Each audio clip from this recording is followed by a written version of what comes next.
Happy Friday, everyone. I do need a second. So instead of being late, I figured I would just pop you guys on Digital Messiah and then do what I need to do and give everybody a minute to pop in. It looks like, where the hell is everyone? I'm looking up just to see, like, everybody needs a minute. I need a minute. Just give me about 3 minutes. I'm going to play the song for you guys and keep pulling up what I was about to pull up. Don't worry. Uh-oh, banana phone. We're going to fix that right now. Well, in 3 minutes. I'm going to play the song for you guys while I was doing something real quick, and then we're going to fix that bullshit narrative.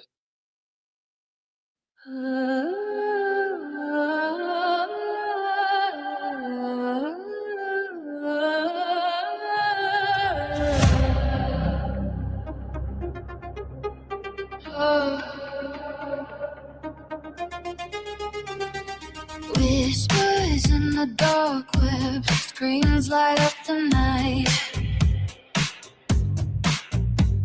They pull you in with promises, sweet lies and the feet. Click by click, your hopes serve in the dark beat.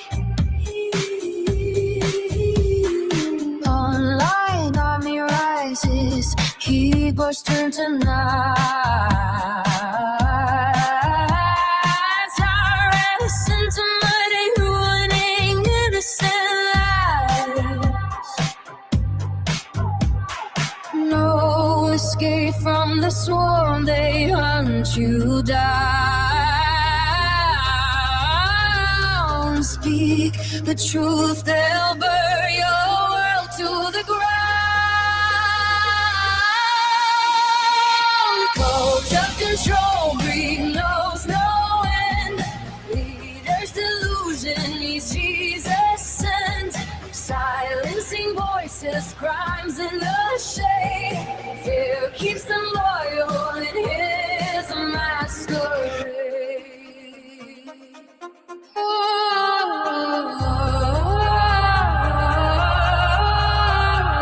Greed devours the soul, powers their drug. Control every thought, pull every string, go to any length, break every rule. Destroy the rebels, keep the faithful fools. Afraid to question, lines drawn in fear.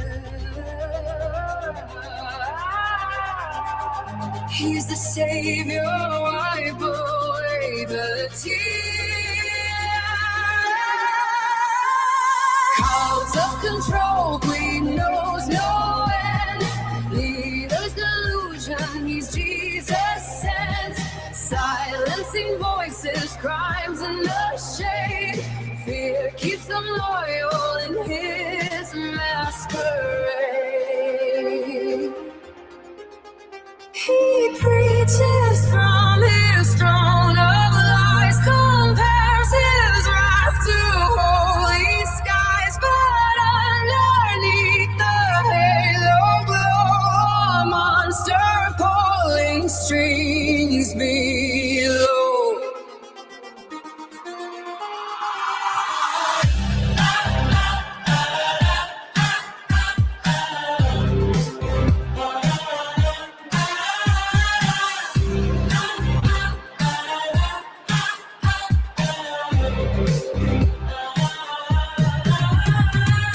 Cult of control, greed knows no end. Leader delusion, he's Jesus sent. Silencing voices, crimes in the shade. Fear keeps them loyal in his master. Screams fade to black, but the echo remains online. Go forever, breaking the chains.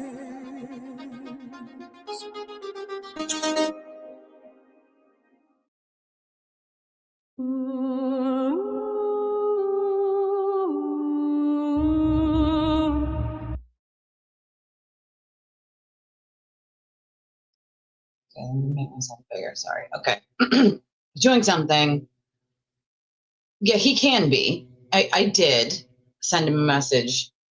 So I woke up this morning to an avalanche of messages, and I have been dealing with like a lot of stuff just like personally, and I haven't even had a chance to like call people back, text people back, like do anything. The last like over a month since right before Christmas has been just a nightmare.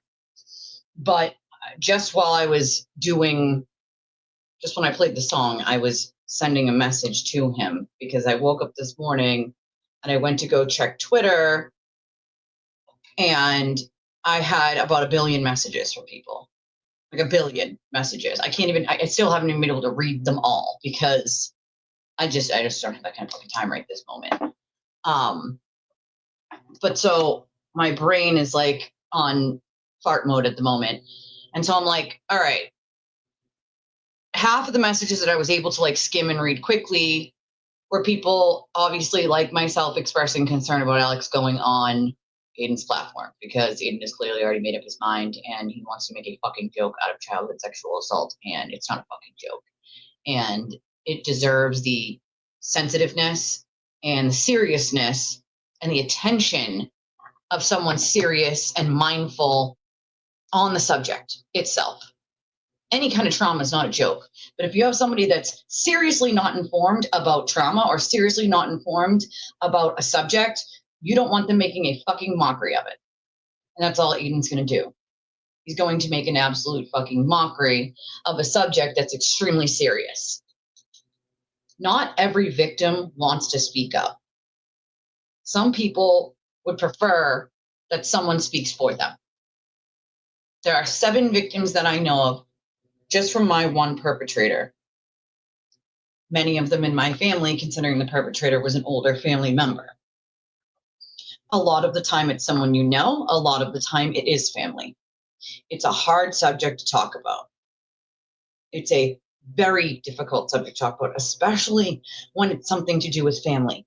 A lot of families, unfortunately, and I actually read this morning, was reading a tweet from Lisa, and someone in her family, her cousin, I think, was writing a message to her just saying how strong she was or whatever, and saying, like, I don't know why our family didn't believe us. And that's a victim's biggest fear, is that a family doesn't believe you when you come forward, right? I didn't tell the first person until I was 21 years old. The first person I told was a friend that I had really gotten close to while I was getting sober. I didn't even tell my own best friend, okay? The first person I told was someone that I was getting sober with at the time in a program. Wasn't the staff, it wasn't the authorities, it was just somebody that I was really, really close with, and I remain close with. She's probably one of the strongest people I know. After that happened, many moons after I got sober, say about 7, 8, maybe 9 years ago, she was actually shot in the face in a domestic violence incident and survived it. So I am happy that I shared my trauma with someone, right? But the first person wasn't a family member. It wasn't an officer. It was just a friend, someone I felt I could confide in, and I could, right? And so I was 21, and that's when I was getting sober. It was only after I sort of got that out that I stayed sober, right? Before that, I was just a mess, carrying all of this trauma and pain added with what happened to you as a kid. You're a kid. You don't know what's going on. You don't know if you should say something or if no one will believe you. There's a lot of shame and guilt, even though there shouldn't be with victims. There's a lot of embarrassment that comes along with it, even if you shouldn't be, and you're a child and there's a victim. Like, there are things that people just wouldn't know unless you were a victim or a survivor of it. And I just think Aiden's the wrong platform. He's the wrong platform. He's already trying to spew a narrative that anybody who's a criminal couldn't possibly be telling the truth. Well, newsflash, most people who've gone through childhood sexual assault actually end up in the system. they end up either with a drug addiction or mental health issues because of what had happened to them. And a lot of us end up catching charges. That's disgusting. That's fucking disgusting. The fact that you would actually come here, subscribe to this channel, and then say something fucking so disgusting, you should be ashamed of yourself. You should absolutely be fucking ashamed of yourself. Grow up, Aiden. Really. Grow the fuck up. I don't know anybody would be more disgusting than Aiden to come here and say something like that. So I fully believe harsh times 777 is probably fucking Aiden himself, because I don't know anyone else that would think that this is a joke or that it's fucking funny. It's deplorably disgusting. Go back to the cult. You belong there. You fucking belong there. Disgusting.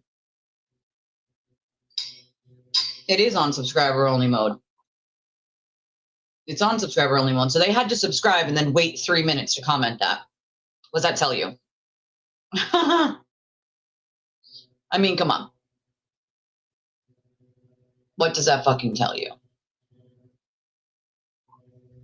Aiden has made up his mind on this. He decided he was going to write an entire blog about the person who has been speaking out about this. Now, this isn't something new that Alex started doing right now. Okay? We did research, and it goes back to 2016. I think it's 2000. It was either 2016 or 2015 where Alex has been speaking out about this. It's not just coming up now. It's brought to our attention now because now we know who Raven Ellis is and his real name, and before it's just a voice, right? And you can't pinpoint a voice. A lot of people have voices that sound alike, right? I don't know in what planet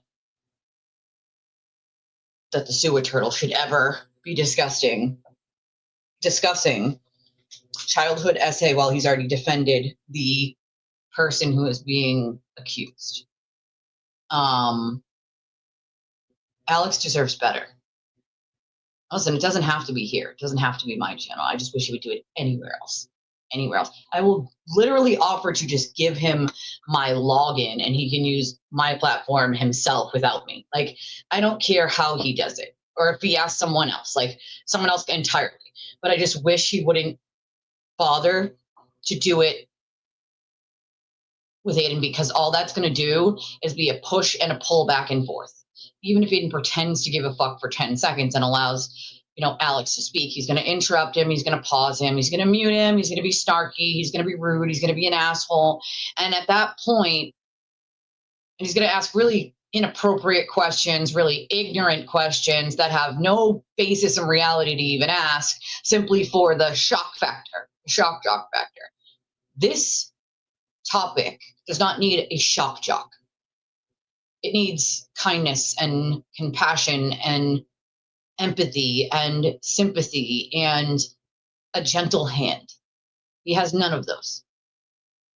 JFK said that he did last night. So for those of you who, I was going to help, let you guys listen to some of Babs' spaces because it was really great. I fell asleep actually listening to it last night. It was really, really great. JFK actually ended up coming up on the spaces, but it's not working for me. It's not working for a lot of people right now, actually, and I don't know why, but Gingy's right. He'll do all of those things. All of them. Every last one of them. And that irks me to no end. To no end. It deserves the steady hand and the understanding that Aiden will never have when it comes to a subject like that. Ever. Hold on a second.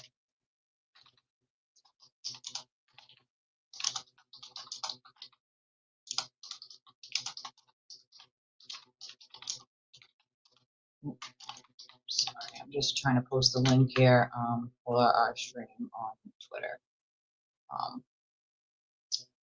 Ooh, homemade Rice Krispie treats, girl.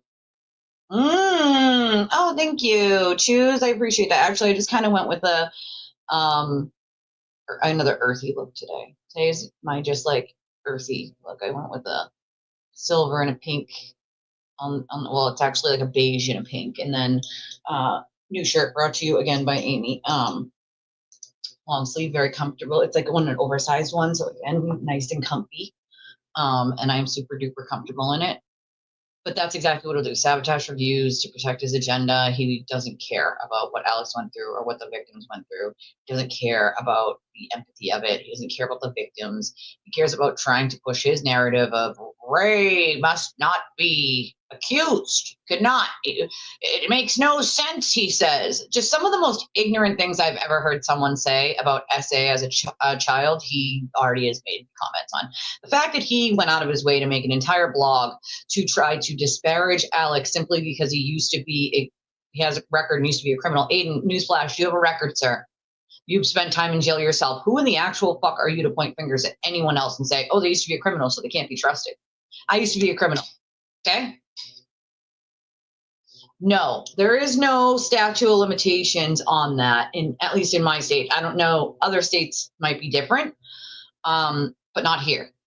And so, but that's very few, the percentage of people that actually come forward, the percentage of people who actually go to authorities even after they like tell someone is not a lot. A lot of people never talk about it or take decades to talk about or acknowledge it. Decades, okay? Like I said, there are 7 victims that I know of. I'm sure there's more, but 7 that I know of in my family and outside of my family of this one perpetrator when we were kids for multiple years. Not one time, not 2 times, for multiple years as children. And out of the 7 of us, not a single one of us has ever went to the authorities.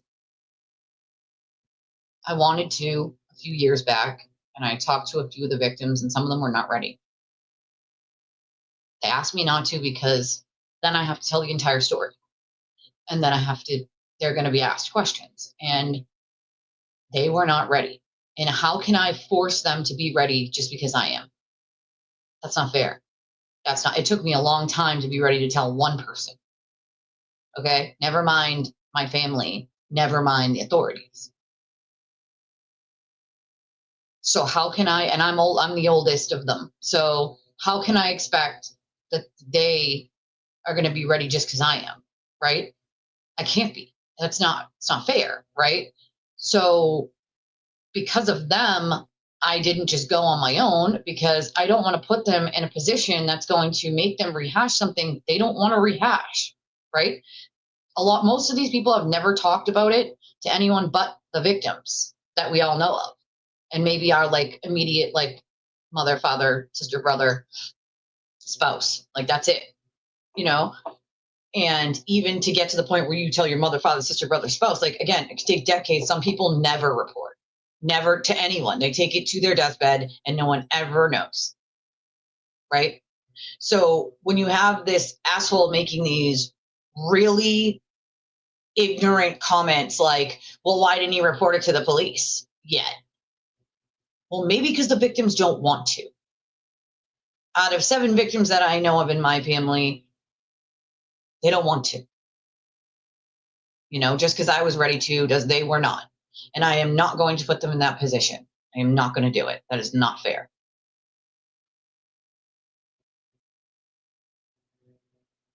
To make such an ignorant statement.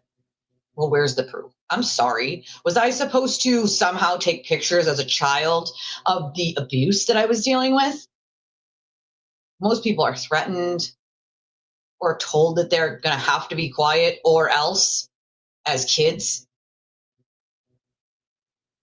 Who the fuck are you to demand proof from childhood sexual assault victims? Get the actual fuck out of here.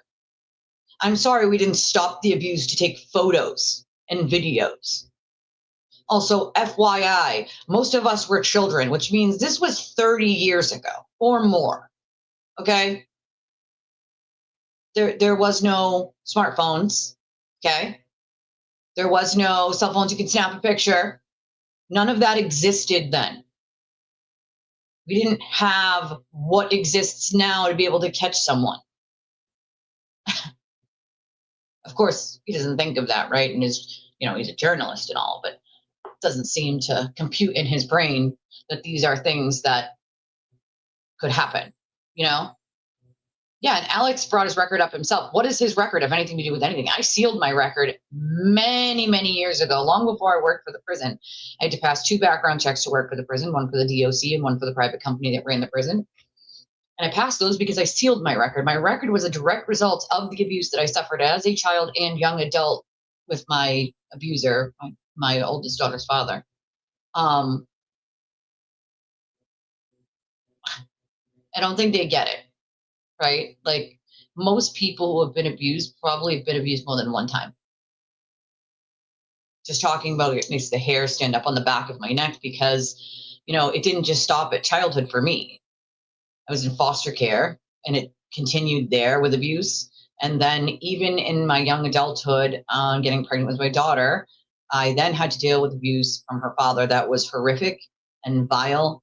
And that last time that I called the police, I would not have made it out alive if he hadn't left his Nextel sitting on the table when he threw me into the house by the hood of my sweatshirt after punching out my car window and then dragging me from the driver's side through the passenger side window in broad daylight and then throwing me into the house.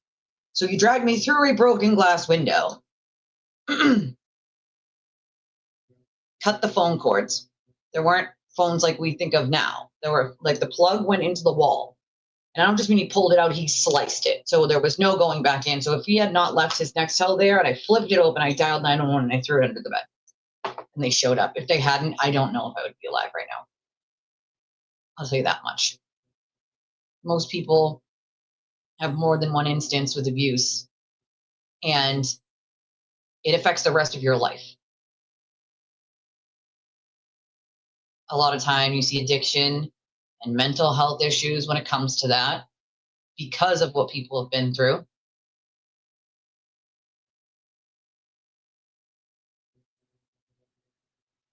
He could be keeping it real. He very well could be. I don't know. But again, even if he is, he might not be ready to say that he is, or he could just be, an eyewitness. Could just be an eyewitness. Even so, do you know how many kids see that kind of stuff and never say anything because they're too afraid themselves? It happens all the time. So for Aiden to make such ridiculous comments is absurd to me. Absolutely absurd.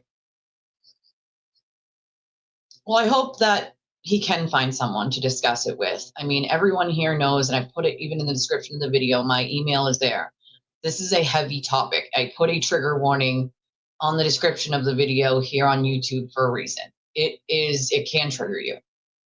Okay, that's why the trigger warning is there. This is a heavy subject. This is not a subject that, you should take lightly. And this is a subject that can trigger other people who have dealt with this kind of abuse. But I want people to know they're also not alone.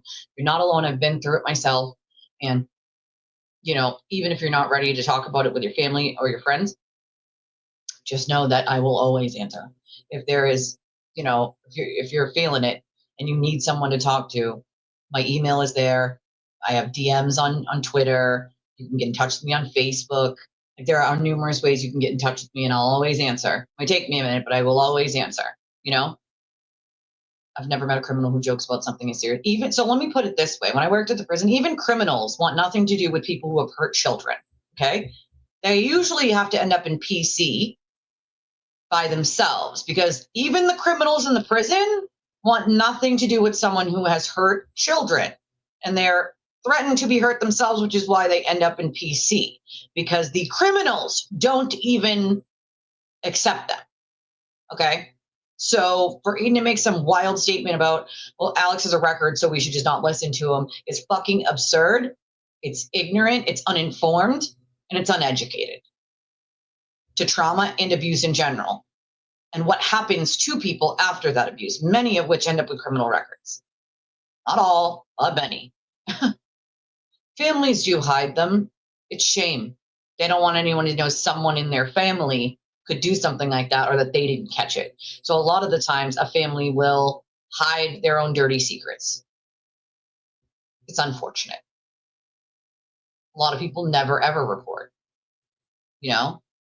For me, it's been a long time, and I've talked about it freely for a while now. It doesn't just help other people, it helps me. It helps me to talk about it because it lets me know there are other people who have been through this, and I'm not alone, right? I'm not alone in all of this. There are plenty of people who have been through it. Plenty. I'm not the only one. But I really hope that Alex's second guest is going on Eden's show now. JFK explained last night on Babs's, let me see if it's working yet. It hadn't been working. It was like saying we couldn't play it for some reason, and we don't know why. It still says details not available, and Babs is working on trying to figure out why. We have no idea why it's not working. But he had said on Babs's Spaces last night that he had said, like, okay, Aiden, you're a journalist, like, get to the bottom of this story. And so he thought wrong, because he clearly does not know Aiden the way he thinks he does. He thought that Aiden would, quote, level up, like stop with the madness and have some, actual journalistic something. The problem with that is that Aiden was never a journalist, and he never will be. The dude doesn't know how to do anything but spin narrative and rumors and lies. It is what he does. It was what he always does. Okay? Let's see what Aiden had to say.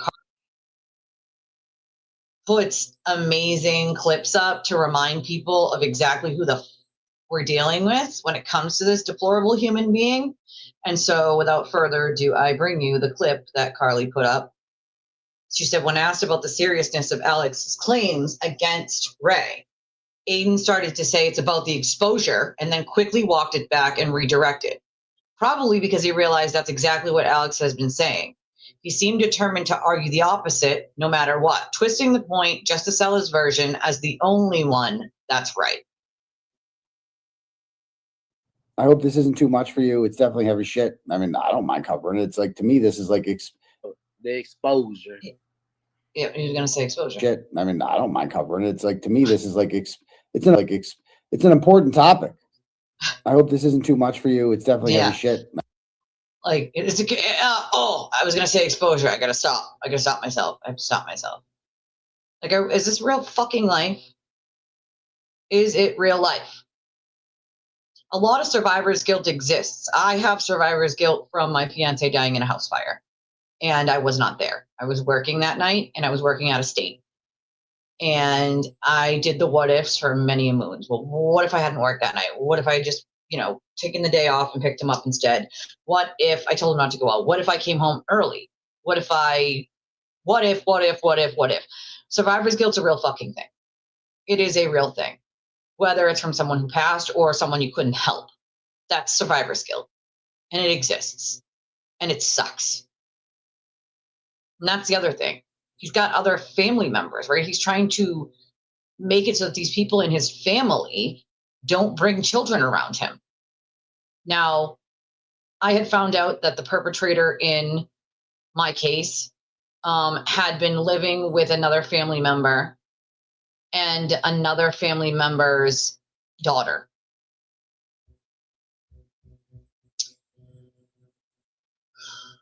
It took so much to muster up inside of me to send her a message and say, you need to get that man out of your home with your child. Because I knew there was possibilities she might not believe me. There could be a possibility she just doesn't respond. There could be a possibility she doesn't do what I'm telling her to do, and then she might regret it later on. But I mustered it up, and I sent her a message that actually I still have. And I told her, listen, you don't have to respond to me, but I highly suggest you do not allow that man anywhere near your child, and you get him out of your house as soon as humanly possible. She did not respond. She did read the message, and I do not know what she did with that information. But I know, right? My conscience knows that I did the right thing to keep him away from another child. It would be a hard case to put together, even with if all the victims were ready right now and we went to the authorities right now, this is decades later. It's still a he said, she said most of the time. Okay. So it would still be a hard case. There's no proof other than the victim's words. Okay. So what could they really do at this point? But at the same time, you don't want this person around children. Clearly, it's a predator and you don't want him around children. So that was the next best thing that I could think of to do, was to warn this person to keep their child away from him. Most predators have more than one victim. So I'm sure I'm sure Alex knows that there's probably more than one in his family. I know there's more than one in mine, And yeah, he's a victim regardless of a lot of this, The whole thing is heartbreaking.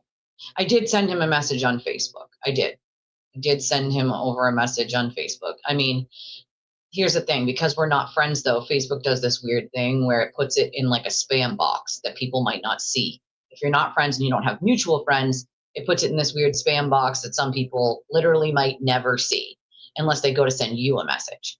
So I don't even know if he's going to see it. I don't know if he knows my channel exists. That's okay. But I at least wanted to try to at least ask him to find any other platform, any other one besides Aiden, any other one, for the love of God, any other one. Hi, Peggy. Any other one, It is. It's good for all parties, for every last one of them. By the way, keeping it real, how was it in the court when you were there, when Aiden was there? Was it funny to watch? I mean, his lawyers looked like they were going to shit themselves, and so did he, to be fair. It's nice to see you, though, by the way. It's just not the correct platform by any stretch of the imagination for something this heavy, especially since he's very clearly ignorant to the subject. The Spaces was still working on mobile as of today. Let's see if it works on my phone. I don't think it did, and that's exactly what he is. He's looking for his next victim to torture. That's all he's ever doing, I think Aiden's doubling. So Rockstar Journey said, at least I think Aiden is doubling and tripling down that Alex doesn't show up tomorrow for the interview. The burning question remains, why did Ray hang up when Alex appeared on screen? Within seconds, and we played that clip yesterday, within freaking seconds of Alex being up there, Ray ducked out the back door. Ducked out the goddamn back door. So fucking fast. Your head would spin. Oh, hey, Judge. His Super Bowl party denied. I think you're right. Aiden's doubling and tripling down on another narrative anyway. He's backing Ray, which is just like really uneducated to just back someone accused without knowing. And Aiden admits he doesn't know him. It would be one thing if you knew the person, if you talked to the person daily, if you, knew anything about them. But he admittedly just a week ago told us he doesn't really know anything about Ray at all. So it's like, how are you going to defend someone you don't even know? Make that make sense, Peggy, I can tell you firsthand that's not just his, quote, sex cult. That's disgusting. The entirety of Aiden and his channel are disgusting. I can assure you he said worse things to people. Oh, this is so nice. I have a $20 Cash App, and I love this message. It's very nice. It says, for you are always helping others who are suffering. Oh, that's so nice. Thank you. You know why, though? Because I am the suffering. Like, I am them. They are me, right? Like, I remember a time where I couldn't speak up for myself. I didn't want to. I was in so much pain. So much pain. I didn't care whether I lived or died. I just simply didn't care. That's how much pain I was in as an addict. I didn't care what happened to me. Fun fact that's not so fun, when I was an addict, I overdosed 9 separate times. And I'm still alive. I know people that have overdosed once and died. So I don't know who it is up there that's looking out for me. But someone thinks I'm like a cat. And I've run out of lives, right? So after that 9th time, I knew I had run out of lives. And obviously nobody overdoses on purpose most of the time. It's on purpose. But that just goes to show, right? That was almost 20 years ago. Been sober from opiates almost 20 years. It's a long time, okay? And I can still remember all of the pain that I felt being an addict and just wanting it to go away. I did not know how to deal with such heavy issues, right? I didn't decide this for myself. I didn't decide as a kid that I wanted to be abused. I certainly didn't decide that I was going to be abused in foster care, and I most certainly did not want to be beaten by my daughter's father. I didn't ask for any of it, none of it. And my body and brain were in fight or flight mode for so long, I didn't know how to do anything else but just fight to survive. I have been on my own since I was 17 and a half when the state released me from their custody of foster care. And by the time I was 17 and a half, I was pregnant with my daughter. At that point, I got my own place and I've been on my own ever since. When you have to deal with such heavy things alone, you don't always deal with it in the right way, right? And I was so young and so broken, just completely broken and beaten down. I did not know who I was, what I was about, what I wanted, what I didn't want. I had no idea. I had just been told by my abusers who I was, right? So at that point, you just start to believe that you're worthless, that you have no self-worth, that the only people that you can be around are people who are going to treat you like shit, right? That's where your brain goes. Even though it's not reasonable, it's not logical to a normal person, when that is the life that you have been living for so long, that's what your mind thinks. You know, that's what your mind thinks. So how do you unlearn that? How do you unlearn it? Well, I got into this thing called CBT therapy. It's cognitive behavioral therapy. And it's informed trauma therapy where you'll have to teach your brain how to react to your thoughts. And so automatically, for instance, when I walk into a restaurant, and I still haven't learned how to control this, or I walk into a business, my eyes automatically dart to where the exits are. I need to know where the exits are. I need to sit in a spot that people aren't standing behind me. I can't do people standing behind me because I don't know what's happening. I need to know my surroundings. I need to see everything. And I still can't control that even all these years later. But your brain, if your body tells you something, your brain automatically, like when you're in fight or flight like that, it just automatically does these things.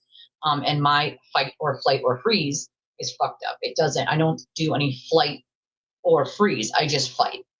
And that's not how it's supposed to work. Your body, for instance, you see smoke in a building and you're in a building, your body's supposed to tell you to get out, right? Flee away from danger. That's what it's supposed to do.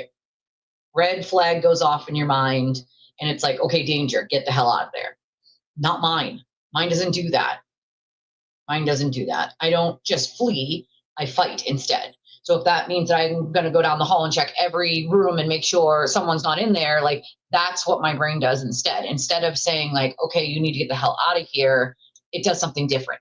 And so you have to learn how to reteach your body to respond and your brain to respond instead of these trauma responses in a way that they're supposed to. And that's not easy. And you have to relive the traumas and the feelings that you get when certain things happen to retrain your brain, right? So, like, we're talking about someone like Aiden who has no fucking idea, no goddamn idea on how to do this,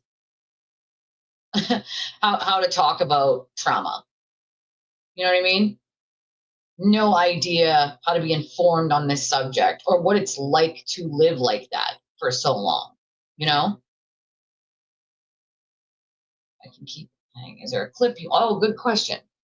Oh, yes. Try to send me the link and see if that works. Good morning, Deidre, my darling.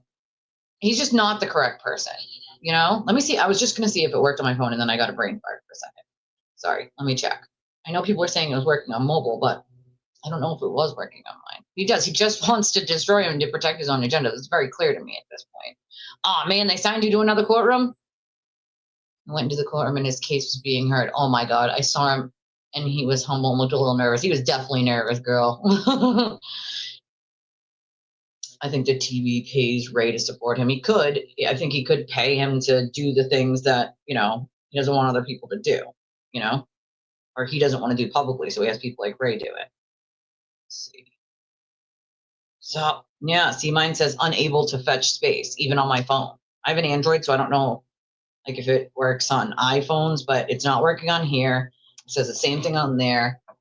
Can send it to my email, or you can tag me. Do you have it on X? You can just tag me on X. Do you know I'll give you my, or send it to me in DM, or send it to me via email, but I think, that's my X handle, and then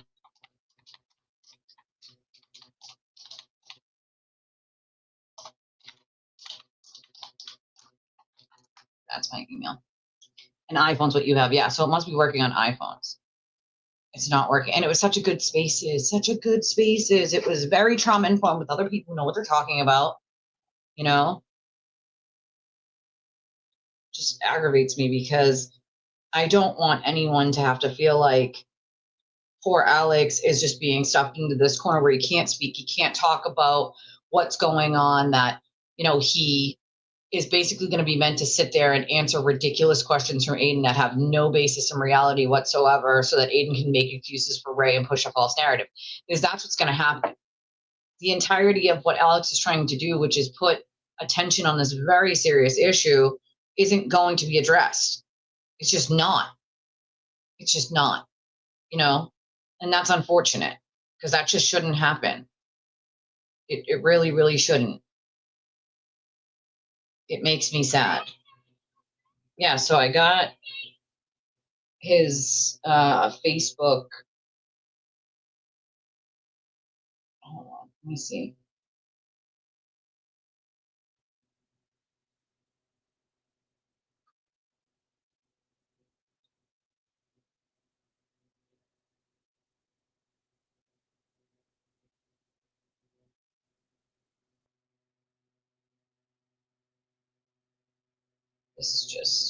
It bothers me.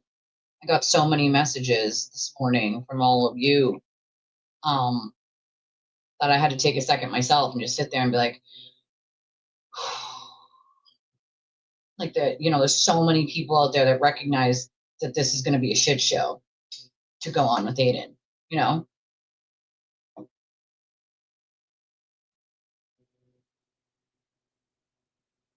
I just hope that Alex thinks about trying to go on someone else's platform or using someone's platform. I'll offer mine, and I'm sure other people will. Oh, yes. Let's see if your link works. Thank you. I see it. Let me see. Let's see if yours works. Please work, please work, please work. Damn it. It won't work, because then it goes to my computer, and damn it. Well, we tried. We tried, God damn it. We tried.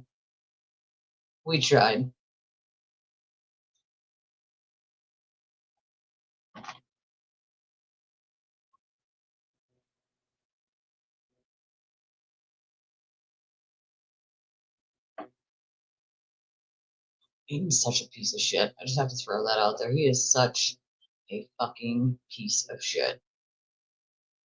I literally can't. I can't. There's a bigger piece of shit on this planet than him. Damn it. Yeah, see, it won't work, the tag or the email, because it's still going back to my computer. So I don't know. It must be something like a glitch in their system. It can't be ours. It's a glitch. I almost want to start a spaces right now too, and allow people up to speak on the spaces, because I feel like this is one of those subjects that other people have good input as well, on this.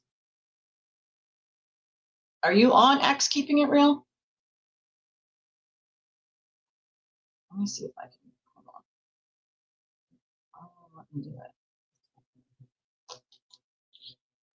I know technically it's doing a spaces with my stream already, but let's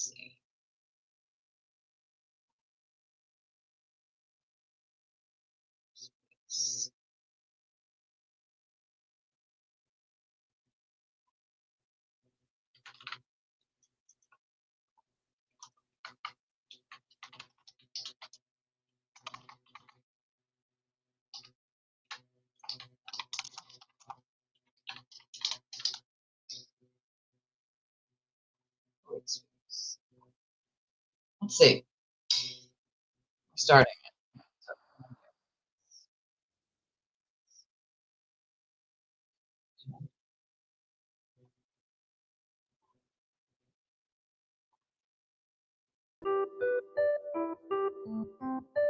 I don't know if it'll let me.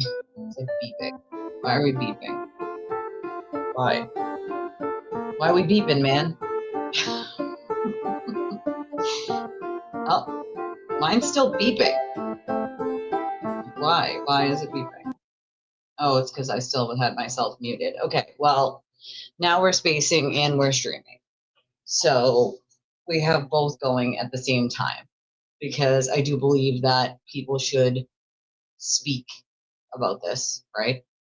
And I don't usually do open links on my stream just because it can get a little crazy with an open link. But this way, people can hop up on the space if they want and speak that way, and everyone can hear it from the stream. And we can have conversations. I think Peggy said, I doubt Aiden was humbled. He's scared shitless. I mean, that doesn't shock me. YBE said, not sure how people don't know this yet. Like, this is what he does. This is his business. This is what he will continue to do, period. Alex is just his next quote ratchet. And I mean, that's realistic. That's what he does, right? TV would be the one to blame the victim, in my opinion. Well, that's all he does is victim blame and then pretends that he's the victim. That's kind of how he does things. That's also how narcissists do things. That's just the way that they do things, you know? Free said, I'm aware of how AK moves on this platform in business. I've watched and researched. A lot of us have. User said, lately I've noticed many missing children are in Massachusetts. Well, there's a lot of missing children everywhere, unfortunately. Okay, sorry, I'm behind in the comments here. The whole situation is sad. It's a lot of victim shaming and blaming. That's what he's best at. You know, it's sad. I agree with you on this, YB. I think there's a little too much sweeping happening. But yeah, the guy's not gonna be able to speak. He's going to get muted. He's gonna, you know what I mean? And yeah, Babs' space was a great space. It's sad that we can't, some of us can't listen to it. I guess those of you with iPhones can, but those of us with Androids, and it's not working on my computer either. I wanted to play some of it for you guys on my stream, but looks like I'm not going to be able to do that, unfortunately. I did see that Aiden's sex cult is under investigation in the court documents, but I don't think really much is going to come of that. Bree said there are patterns and relationship dynamics when it comes to this. I step back and watch and listen to what people say. I mean, that's smart. I think he's got a lot of catching up to do, Peggy, in general, on a lot of different things. Thank you, Rando, for sending it on. It didn't work, but we appreciate you trying, my friend. Also, shouldn't Ray be the one interviewing Alex? YBE said he interviewed Jen and Lindsay and stuff so he can do it. Well, that's the thing. He ducked out, right? He ducked out. So clearly he doesn't want to have a conversation with Alex about any of this. Deidre, do you want to co-host for me? Sure. Yeah. I was just checking it out to make sure it was going okay. Okay, perfect. Because I don't know, I just figured we'd let anyone speak. Obviously, we can, like, you know, I can mute or bounce people if I need to, but I think anybody should be able to just click the button to speak. Okay. But I think there's a lot that goes into knowing what you're talking about, right? And being educated when it comes to childhood sexual assault. And Aiden's not the one. Aiden's not the fucking one. He's going to make a mockery out of whatever poor Alex has to say. And that's not Alex's goal. Alex's goal is to give awareness, right? And he's been trying to do it since, I mean, Aiden's framing it as if he's been trying to do it only recently, and that's just not true. If you go and do research like any normal person does besides him, you can see that he's been talking about it since 2016 with his name and with the alleged perpetrator's name. So this is not new. This is not something he just decided to do right now because Ray from Dallas pissed him off, right? Ray from Dallas is just the name he used on YouTube. His real name is the name that Alex has been calling out all these years already, you know? And Aiden's whole thing on this was, oh, well, Ray didn't lend him money years ago, and that's why he's mad. To actually say that because somebody didn't lend you money years ago that they're going to accuse you of childhood SA, I mean, that's bonkers that anyone would believe that. That's Hey, Lisa, bonkers. I had Yeah. an idea. What if everybody just bombs Aiden's chat with go on Alex, go on Untwisted Tragedies. Listen, I don't care where he goes as long as it's not on with Aiden, because I just think the whole thing is gonna be made a mockery of, you know? So to me, it doesn't really matter where he goes, me or 100 other people, or just using someone's platform. Like, I'd be more than happy to give him my login information, or someone else can do it. Like, it doesn't matter to me where he goes. To me, it's Right. more important that he not just get overtalked and muted and all that when it comes to this specific subject. You know what I'm saying? Like, this subject deserves a steady hand and empathy and kindness and gentleness that Aiden cannot give. Right, but point being, we can use the chat to get a message to Alex. That's true. I mean, I have Aiden blocked on pretty much every platform just because I cannot deal with the amount of lying that guy does. You know, Choose said, I wonder what TV's alternative motive to have Alex on really is. It's a shock jock. It's the way to get people to watch. He needs the numbers. He needs the money. That's the motive. You know, that's the motive. That's always the motive. Control the narrative. Correct. Control the narrative, make money on top of it, get views. Like, that's his he only cares about that, you know? That's the only thing he gives a shit. I would say I agree with YBE that it's just obvious what his intentions are. It's always obvious what his intentions are. You know?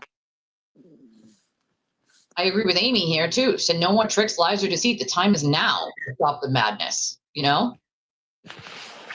It's just crazy. Yeah, don't close it, Rando. You won't be able to listen to the whole thing later if you close it, I feel like. So be careful with closing the spaces, because a lot of us can't listen to the rest of Babs' spaces from last night, which was really good. I fell asleep listening to it. It was really good. I agree with Freeze. I think a conversation and a discussion would be more reasonable than going down the interview route to talk about a challenging subject. For me, that's kind of the way that I do it with any person that comes onto my channel. It's not so much like a question and answer format. It's really just like a conversation. Like, that's how it usually flows, is I'm just having a conversation with someone. You know, I don't need to ask a million questions or put them on the spot. They'll talk about what they want to talk about, and they won't talk about what they don't want to talk about. You know? Yep. Rando said, I want to chime in, and I'm on team Aiden is a fuckwit and is bad for this whole Alex situation. I agree. I agree. Babs did the spaces, and the topic was this. This was the topic. All this stuff was the topic. It was a good spaces, you know? I'm joining over here because I can't stop scrolling Twitter if I use it there. I hear you, Law Nerd Amber. I hear you. Well, that's the thing. Alex's goal was to tell people about Ray, and yes, he did already do it, but the problem with that is that stream was taken down. So even though he did it, okay, the people who watched it were able to see it, but what about the people who didn't watch it and tried to watch it later and didn't see it? You know? That's the sad part. Hello, Great Aunt Pam. Amy said, but time is up for those that are corrupt. 10 years is enough. Time for change is now. New Hampshire dude said, happy Friday, Elise and team. Happy Friday, New Hampshire dude. It's not Friday Junior anymore. It's actually Friday today. So people on spaces can request to speak, right? Yeah, I mean, you got up here just by pressing the speaker button. I mean, I made it so that anybody could speak, really. Yeah. You didn't give me a co-host though, so if people come up, I didn't. It won't let me. It's because I think it's because I allowed it. Hold on, let me. Oh crap! No, I don't want to end the space. What the hell's happening here? Settings. Let's see the settings.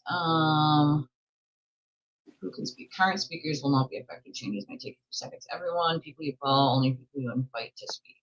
Okay, well, I set it to everyone. So I don't know. Should be anyone. Should be able to do it. You check the comments. Yeah, I am. I'm bad at that. I am so bad at that. I'm already behind in my own comments over here on the stream. Like,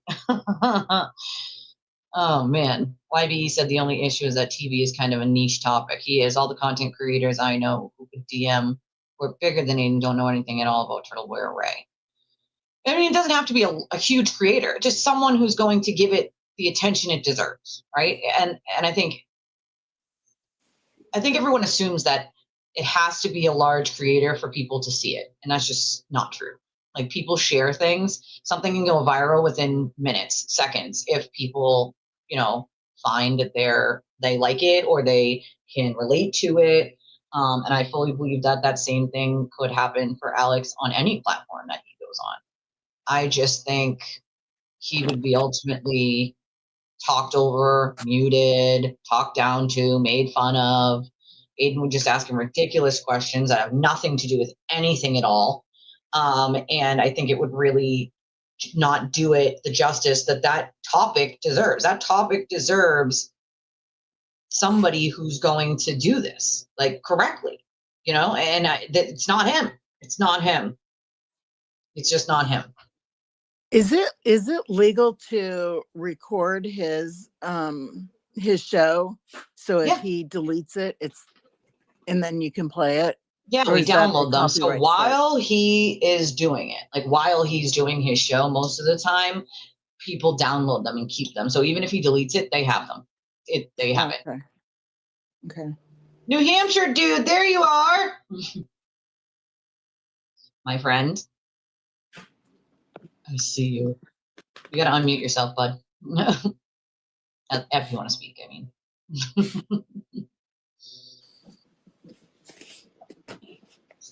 Checking the comments here. I'm so behind. Well, How can anybody you on just- Spaces, if you want to talk, you can come up.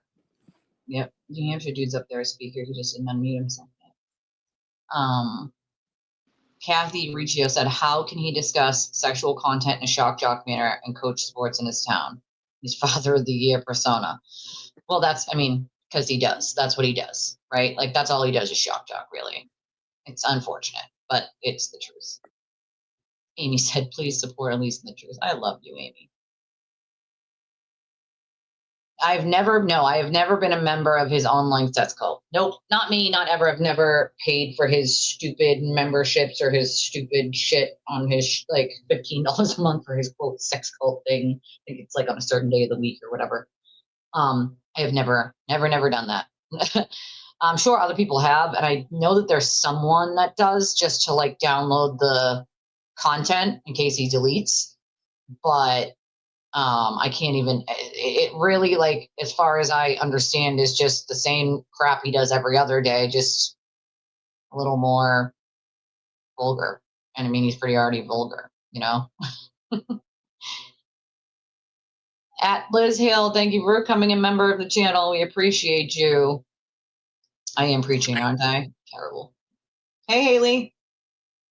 Hi, Liz Hale is definitely me. Okay. Well, thank you for becoming a member, girl. No, you're okay. I sent you a little sweet treat on Venmo because I Oh, know thank this you. is like a difficult topic in general, but definitely I would make the assumption that it's particularly difficult for people who share a similar experience. So I just wanted you is. to know that you are appreciated, and I think that you're treating this with kindness and the fragility that it deserves. So Well, that's the thing, is it is triggering. I put a trigger warning on the I'm streaming too, so I put it on the description of the YouTube because you can't really put it in the title, but I put it in the description. It's the first thing it says is trigger warning, because it is a triggering subject. Like, being a survivor myself, like, it is a subject that needs a gentle hand. Because people who have not been through it, I think sometimes ask things or will say things that are extremely triggering to someone who's a victim of it. And so I'm trying to be mindful, being a survivor myself, of other people that might have different triggers and things that you could say or things that you could talk about that might really, really upset them. And that's not the goal, right? We don't want to upset anybody. We just want the truth, and we want Alex to have the platform that he deserves when it comes to dealing with a subject like this, because no matter if you're speaking for someone else or yourself, like, for instance, the 6 other besides me victims in, the childhood sexual abuse that I survived, none of them have publicly talked, right? They don't mind if I talk about it, obviously without using their names, but they have not publicly talked about it. They're not ready to go that route, and I don't blame them. They all have their own lives and their own things going on, and that's not something they're comfortable with. And it took me an extremely long period of time to be able to even talk about it publicly. But once I was able to talk about it publicly, there were a lot of other people that their first time talking about it was with me. And then it was easier for them, right? So it's like to be able to relate to someone who's already been through it is a powerful thing. And I saw a lot of that happening on Babs's Spaces last night with all of you. It was great. It was really great. Absolutely. Hi, Deirdre. Hi, Haley. Good morning. Well, Good it's morning. here. Good afternoon, good evening, and good night. It's 10:18 in the morning here, so it's still morning. Oh, okay. Yes, it's 1 here. It's 1:18, so. For people listening on Spaces, love that you're here, want you to stay. But if you have an option, because some people are driving or, they just can't really listen, the preference would be for you to go over to YouTube and watch or listen to Elise over there for her algorithm. So if you need to I didn't stay, think of that. if you need to stay here, that's great. But if you have a choice, that's the preference. And also, you were talking about it doesn't have to be large creators to get the word out. And I have a small following on the trials that I cover, and we do a trial chat. But right after, like shortly after my show, where I only have a few people, there's like hundreds of people that have already tuned in. So I may start out with just 5 or 10 people, but soon thereafter there's 500 or so people that have seen it. Right, exactly. And that's what happens, right? So that right now we have Deidre and Haley. So I'm doing a Spaces, Jesse, as well as a stream, just because there are a lot of people who aren't on X and people who aren't on YouTube. So like they're on the different platforms. So I was like, you know what? I might as well open it up to people on X who can also speak. I don't like to open the link on YouTube just because like it can get kind of crazy. It can get kind of crazy. It's video and all that, but like Spaces, just people don't have to worry about like shutting their video off or accidentally showing their face or their house or anything else. They can just speak, so because they will zoom in. Yeah. And they will judge the chalkboard walls. Yep, they will. That little nick that you have for moving your furniture around in your wall, they will say that you live in a hotel. Okay, so I'm just saying. It's like very, very, and at least I know you and we've had that conversation before. Yeah. And we've mutually discussed, even prior to myself getting dragged on the internet, we've talked about kind of like the I'll use the word trauma because it is traumatic. Yeah. Of people commenting on your motherhood, your living conditions, your financial situation. And it's very difficult. And I thought even prior to having a shared experience that it was like I empathized greatly, because it's just not, it's just a nasty thing. Even if you know it's not true, it's just a nasty thing to have said about you. Exactly. But even when you know it's not true, it's like you have a bunch of people on the internet talking about like your motherhood when they've never met your children, don't know a thing about them or where you live. Like apparently Aiden says this is still my migrant hotel. As you guys can see, this is clearly not a migrant hotel. Which is such a racially charged statement in conjunction with just being stupid. Yeah, and never mind the fact that Massachusetts doesn't have migrant shelters. They have Massachusetts family shelters, which include people who live here and people who came here. So it includes everyone in Massachusetts, not just for migrants. So it's like, what? Number one. Number two, this is clearly my house. Like, this is clearly my house. So, like, sure that a hotel doesn't let you put up like all your own decorations and have a desk and multiple computer screens and like, and have a whole. But even if you shut the did, store, so. Yeah, but like even if you did, you know what I mean? Like whose business is that? Yeah. There are a lot of. I just watched a YouTube short last night of people who are renting out hotel rooms or like like longer stays and making like that their primary residence because it comes with all of rent. I mean, like rent in my area is like what? And like if I were to try and rent something similar to the house that I own, it would be somewhere between like $3,200, $3,400. I own my home, so I pay like a little under $2,000 every month. But like, I mean, it's very expensive out there. So I don't really think that Hell anybody yeah. is in a position My to rent's judge over anybody. $2,000 a month, just the rent. That doesn't include the utilities and every other bill, plus your like, basic necessities, shampoo, conditioner, toilet paper, cleaning supply. Like, you know what I mean? Like this shit adds up. Adds up, and it's over $2,000 already just in the rent alone, because Massachusetts, of course, is one of the most expensive states to live in the country, ridiculously. But whether, and I'm the working poor, right? My family's working poor. My husband works over 40 hours every week. We can only work so much. I have a lot of health issues like you, Haley. I have POTS, I have myocarditis, we could go on and on. I have arthritis, fibromyalgia, MS, like the list goes on. And so it's like, nobody gets to judge my health and whether I cannot do the physical job I used to do. I was a dancer for 10 years, and then I worked a physical job at the prison for the criminally insane, right? So that requires also me holding full grown men while they're having like a tantrum. All right. Yeah. And so I cannot do that job anymore.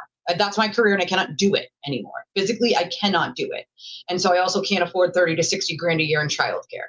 So my other options were stay home with my kids, because if I go to work and I'm only making 60 grand a year, I'm losing money by going to work. So the option is stay home with my children, or find something that works for the schedule of their school without a car, I might add, in a place where there's no public transportation, and that will work around my limitations physically, which with all the things that I have is almost impossible. YouTube was a way for me to continue doing my advocacy that I've been doing for almost 20 years now, way longer than before I ever had a YouTube channel. And also help people in the way that I like to, and to go over things that I like to talk about, like the law. Had I not, been on my own by the time I was 17 and had a child who was medically complex herself, then I would probably have already been a lawyer for many years by now. But that's not the way my life was dealt, right? Those cards were not dealt to me like that. And so YouTube gave me a chance to be able to do what I love in helping people, also talk about the things that I want to talk about, and to make an honest living without going on Social Security or disability.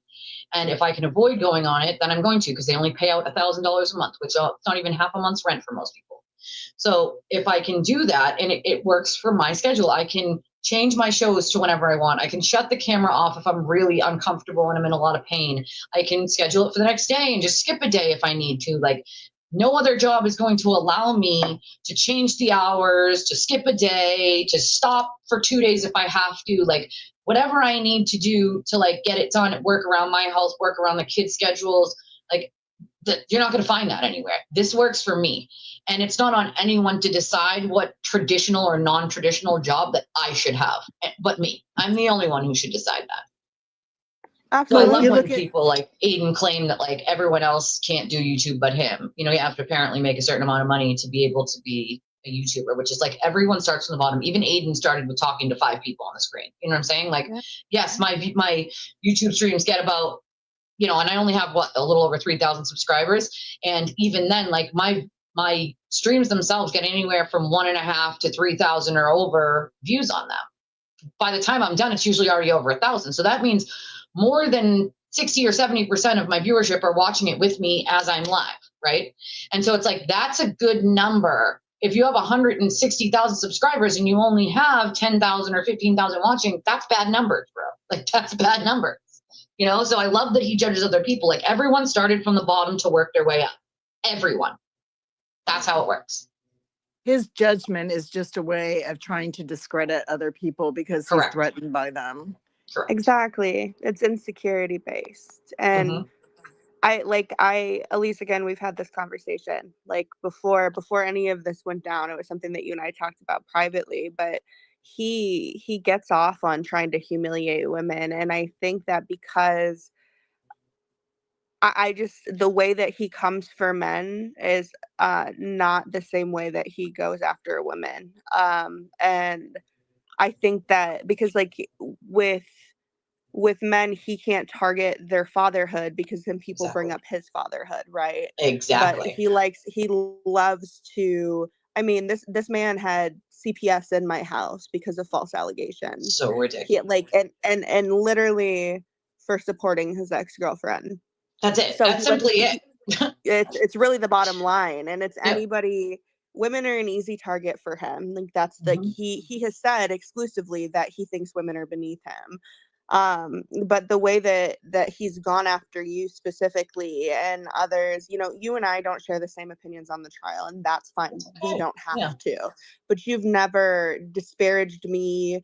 You've like, you know, like we can have a conversation without it being like a personal attack, but because he has viewers that like content about humiliating women, and because he gets off on humiliating women to feed his own insecurities, like it's just a pastime for him. And I think that it's important that now that men are kind of stepping into the conversation and saying, hey, like I can't curse because you're on YouTube, I'm being very mindful. Yes, you can, girl. Go ahead. I do it all the time. We talk about. Oh yeah. Oh, okay. You just can't say.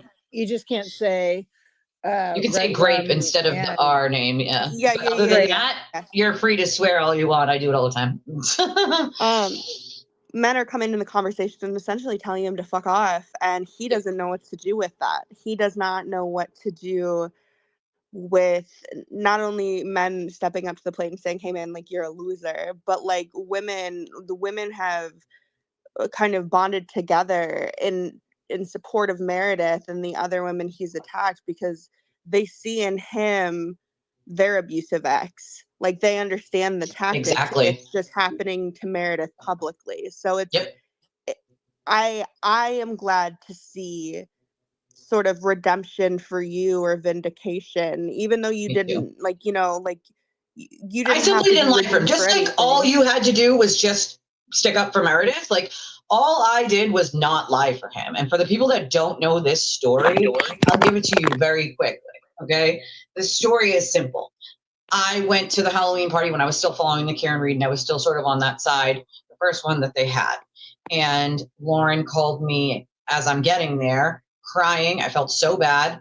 Aiden had called her and said, oh, are you going to the Halloween party? She was already dressed in her car, ready to go. And she's like, yeah, you know I'm going. Like, he's like, well, who are you going to meet? And she's like, Deanna, Elise. And he's like, funny enough, he goes, who's Deanna? Like, okay, cool. So whatever. And then she's like, why? Like, and he's like, well, I just called to tell you, like, I'm actually going to be bringing another woman there. And she's like, wait a second. So when you told me last week not to listen to the trolls, when everyone was saying you were out with some girl at a restaurant, then you were lying to my face, right? Like, so now he's basically throwing Lauren out like trash and saying, oh, I don't want you anymore. I'm bringing this other girl with me to this Halloween party. So we told her to come anyway. She didn't want to. She called Deanna as well as me. And a couple other people, but there were only 3 people at that party that she had called on the phone like before. So it was only 3 people who knew what the hell was going on. Aiden shows up with Lindsay, whatever. She tries to talk to me a couple of times, and there was just, we were in a big group. So I kind of just pretended I couldn't hear her because I didn't want to like engage really. And then at some point we ended up in like a smaller group, sort of standing off to the side of the dance floor, and her and Aiden come over, and she's like, oh, hey, Elise. And I'm like, oh, hi, you know. And she's like, oh, I just wanted to say thank you. And she actually thanked me for doing a stream. I had done a story on someone she knew who passed away. And she just wanted to say, like, thank you for doing the story, that it was well done. And she knew the person, blah, blah, blah, whatever. And I was like, oh, phew, maybe that's all she wanted to say all night. You know, maybe that's the only thing she wanted to say, right? Like she watched my show, I guess. Like, okay, cool. But it didn't stop there, right? So then she asked me, where was Lauren? And she was like, well, where's Lauren? I want to talk to her. And so in my mind, and I think in most people's minds at this point, you know what happened. And now she's asking you to talk to Lauren. Where's Lauren? She really wants to talk to her. I automatically, and I probably shouldn't have assumed, but I automatically assumed that she must have known that Aiden had called Lauren and told Lauren he was bringing Lindsay. Like, why else would you be asking me, right? Like, to talk to Lauren, and that you want to talk to her. Like, why else would you be asking me that, right? So I assumed, and I said, well, Lauren's not coming. We asked her to come anyway, but she really didn't want to, Lindsay. She just found out you existed today. Would you want to come? You know what I mean? And Lindsay's like, wait, what do you mean? And I'm like, oh, man. Like, bottom line is this. Aiden lied to multiple women, including his wife. And then after all of this happened, right? So he gets caught cheating with Lindsay, Lauren, his ex-wife now, who's an ex-wife, but was his wife at the time. And then I find out 2 days later, another girl finds me and pops into my live stream out of nowhere. Now I am good friends with her. Her name's Kara, but I at the time didn't know who she was, right? And so now there are 4 women that he has lied to. And that had become my problem. It's not his problem for lying to all of these women and getting himself caught. It's my problem for not lying for him and knowing better, right? Deanna takes a picture of Lindsay at that party and sends it to Lauren, unbeknownst to me. I have no idea this happened at all, right? So he gets mad when Lauren finally says, like, or Lindsay says that somebody finds out that the picture was taken and sent to Lauren. Lauren and Deanna lie to Aiden and tell him it was me that took the picture. They couldn't take responsibility for it. They were too worried about what Aiden would do to them. So instead, they blamed me. Aiden got so mad about that, and he was already mad that I accidentally outed him, that he lost his marbles. And so instead of telling the world why he was coming to attack me with his fucking bold-faced, lies and rumors and bullshit, he just kept saying, when people kept asking him what I did that was so bad, he kept saying, it's personal. No, why don't you just fucking tell them that you're a petty bitch who's mad that I didn't fucking lie for you? It's not my job to lie for you, bro. It is not my job to lie for you. I didn't know I was supposed to lie for you. And I didn't out you on purpose, bro. It was an accident. But also not my problem. So they lied to him for 8 or 9 months until he ultimately found out it was Deanna that took that picture and sent it to Lauren. They had no problem blaming an innocent person for that and watching that person get dragged online, lies being spread about them, bullshit narratives all over the place. I'm a horrible person, I'm a bad person. That's where all of that came from, simply because I didn't lie for Aiden and his other 2 minions instead blamed me for something they did. It doesn't take much to get Aiden to do this shit, and that's my point. Look at how fast he went after Haley simply for sticking up for Meredith, or how many of the other people he's going after for simply sticking up for Meredith, right? All you have to do is breathe the wrong way or not do something he thinks that you should do, and you have now become a quote ratchet, or you're quote bad. The problem with that is Aiden is the king ratchet, and he has done everything and then some that he accuses everyone else of. And it's gross. I bet that felt good. It felt so good. I've told that story a bunch of times, but that felt really good. I was saying, just to tell it again, because I've told it a million times on my channel, my viewers know, but yes, all it takes is that small thing, right? Not lying for him was enough for him to lose his ever-loving fucking marbles. That's how petty and insecure this little man is he was so worried that I was gonna get on my stream and out him that he thinks that outing someone else first or attacking them first is the way to go. And that's people are well, why would he attack Meredith first? She has all this information on him, because that's the way he's been doing it for 10 years. His thought process is if he attacks them first, he can make them not credible to the point when they speak out, no one will listen. And that's worked for him for 10 years. It's starting to not work now. And people are starting to look back on how he's done it in the past and been holy shit, how did we not see this before? Right. Let's give Elise an amen. Right? Amen. Hallelujah. Amen. Holy Hallelujah. Spirit. Holy shit. Holy Spirit. Activate. I see that we have a special guest. Oh, hey, 3-4 Baron. Hello, everybody. Hello. Hola. How are you? How are you? Oh, I'm well. I work nights, so I kind of sleep in a little bit in the morning.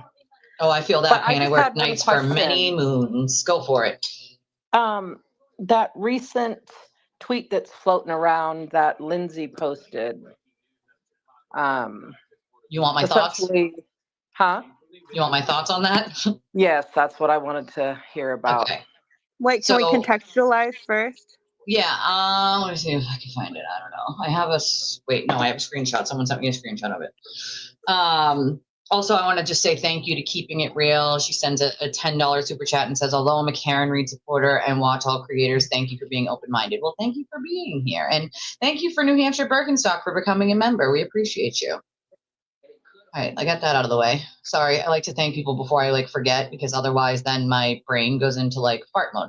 But let me pull up the thing here and I can read it and then give you context on it. Oh, and also thank you, Haley, for your $20 one. And it says, I know this is a difficult topic, but thank you for speaking on it. Well, thank you, Haley. You're welcome. Sorry for the illiteracy. Girl, listen, I make so many typos because my hands are arthritic and I just don't care that much. I'm not writing a dissertation to my college professor. It's the internet. My brain doesn't wake up until like 4 hours after I've risen for the day. So I give Right? myself I'm one of those people too. I'm like, don't come to me first thing in the morning and expect me to jump out of bed. It's not going to happen. All right. So it says, this is what she wrote. If you knew the truth, you'd be horrified. I'll never be allowed to tell the truth. Think about that. Not, quote, allowed in big letters. Never allowed. I'll be going away now. I hope everyone got what they demanded and are able to live with how they got it. I don't know how the people who should have protected the vulnerable and their loved ones are able to live with themselves. Take care, and thank you to the few real ones who tried to help. So I don't really know what the hell she means on the bottom end of that, but my thoughts on the top of that, where she's basically saying like, I will never be allowed. Here's my thoughts. I'm assuming at this point that they're making some sort of settlement with the civil case that Aiden had started against her, basically just to kind of shut her up, because that's essentially what happened. But I assume that he probably had her sign a non-disclosure agreement so that she's not allowed to talk about any of this.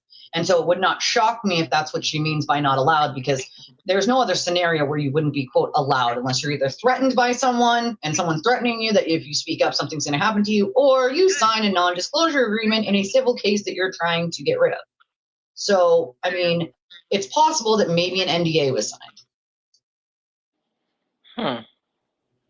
That's my thought on it. There's only one other option, you know? I say good call on that one, Elise. Yeah, you know, like that's just seems like obviously we'll never really know unless she ever gives context, but what other option can there be other than people threatening you into silence? And in that aspect, I would think, well, that's what Aiden does. So, you know. So now does she hope and pray she doesn't get called as a witness? She will. I'm telling you right now, she's not going to get called as a witness. They were fully bluffing by saying that. Yeah, that's what I thought too.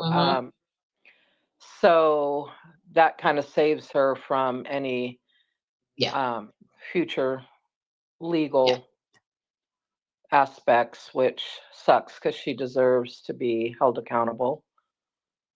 Well, in their mind, they thought that whole thing was going to get Cosgrove kicked off the case, and they that was never going to happen. And I said that was absolutely never going to happen. You cannot say that someone is a witness to something when they weren't even dating at the time. They didn't date until months and months later. And in that aspect, like Aiden can bitch all he wants about the one time that they knew he was going to be at the police station. But the only reason they knew he was going to be there is because the cops called Lindsay and asked her to come in to talk to them because he filed that false and fake report, okay, about her own ring cameras in her own house, and did not show the cops the text messages where she's like, oh my God, I think my ring camera probably got us like doing stuff last night. And he's like, oh yeah, I know. I winked right at it. You have full permission to record us anytime you want. Now he took those texts out and tried to claim to the cops that he didn't know about it and she was recording him without his knowledge and all these ridiculous assertions. And so they called her in there to talk about this and answer questions. And so that is the only reason why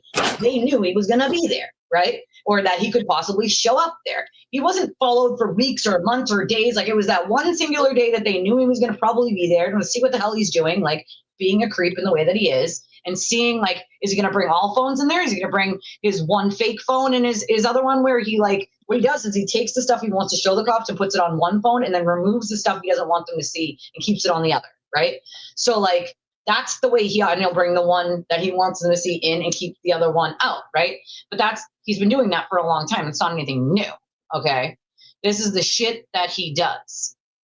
But I love how the judge already pointed out that that what he's in court for happened on very specific days, and this other stuff happened later. Even the judge recognized that already. Lindsay is not even a party to this case. Well, that's the thing, is she cannot be a witness to this because the only legal question in front of the court is, did he commit witness intimidation? That's the only question. And he doesn't dispute that he did the things that he did. He is disputing that it's First Amendment protected, and the state is saying, no, it's not, it's witness intimidation. So there's no argument over whether he did what he did. Anything that he thinks he's going to bring Lindsay in to say has no relevance to the actual court case in front of them, which is the witness intimidation he committed against these other people. She didn't date him until months later. So anything that she dealt with or heard or said or hearsay or was with has nothing to do with the ultimate witness intimidation to begin with, so it would not be relevant to his case. So it's like, you can bring her in all you want, but Aiden already, Betterow and Bradel have already put her on a stand and called her a liar, not credible. They would have to explain all of that to a jury about why they're changing their tune now. Then the state could be able to bring in some of these online things and text messages. They're never going to put her on a stand. It's not happening. Never, ever, ever, ever. She's going to go on a stand because either she was lying to the grand jury or she's lying now. And that's perjury. That is never going to happen.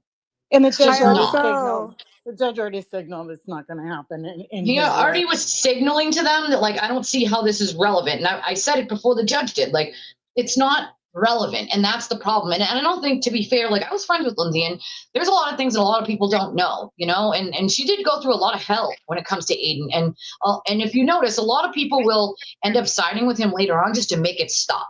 And in my heart, that's what I fully believe. I fully believe she gave in to make him fucking stop. Make him stop.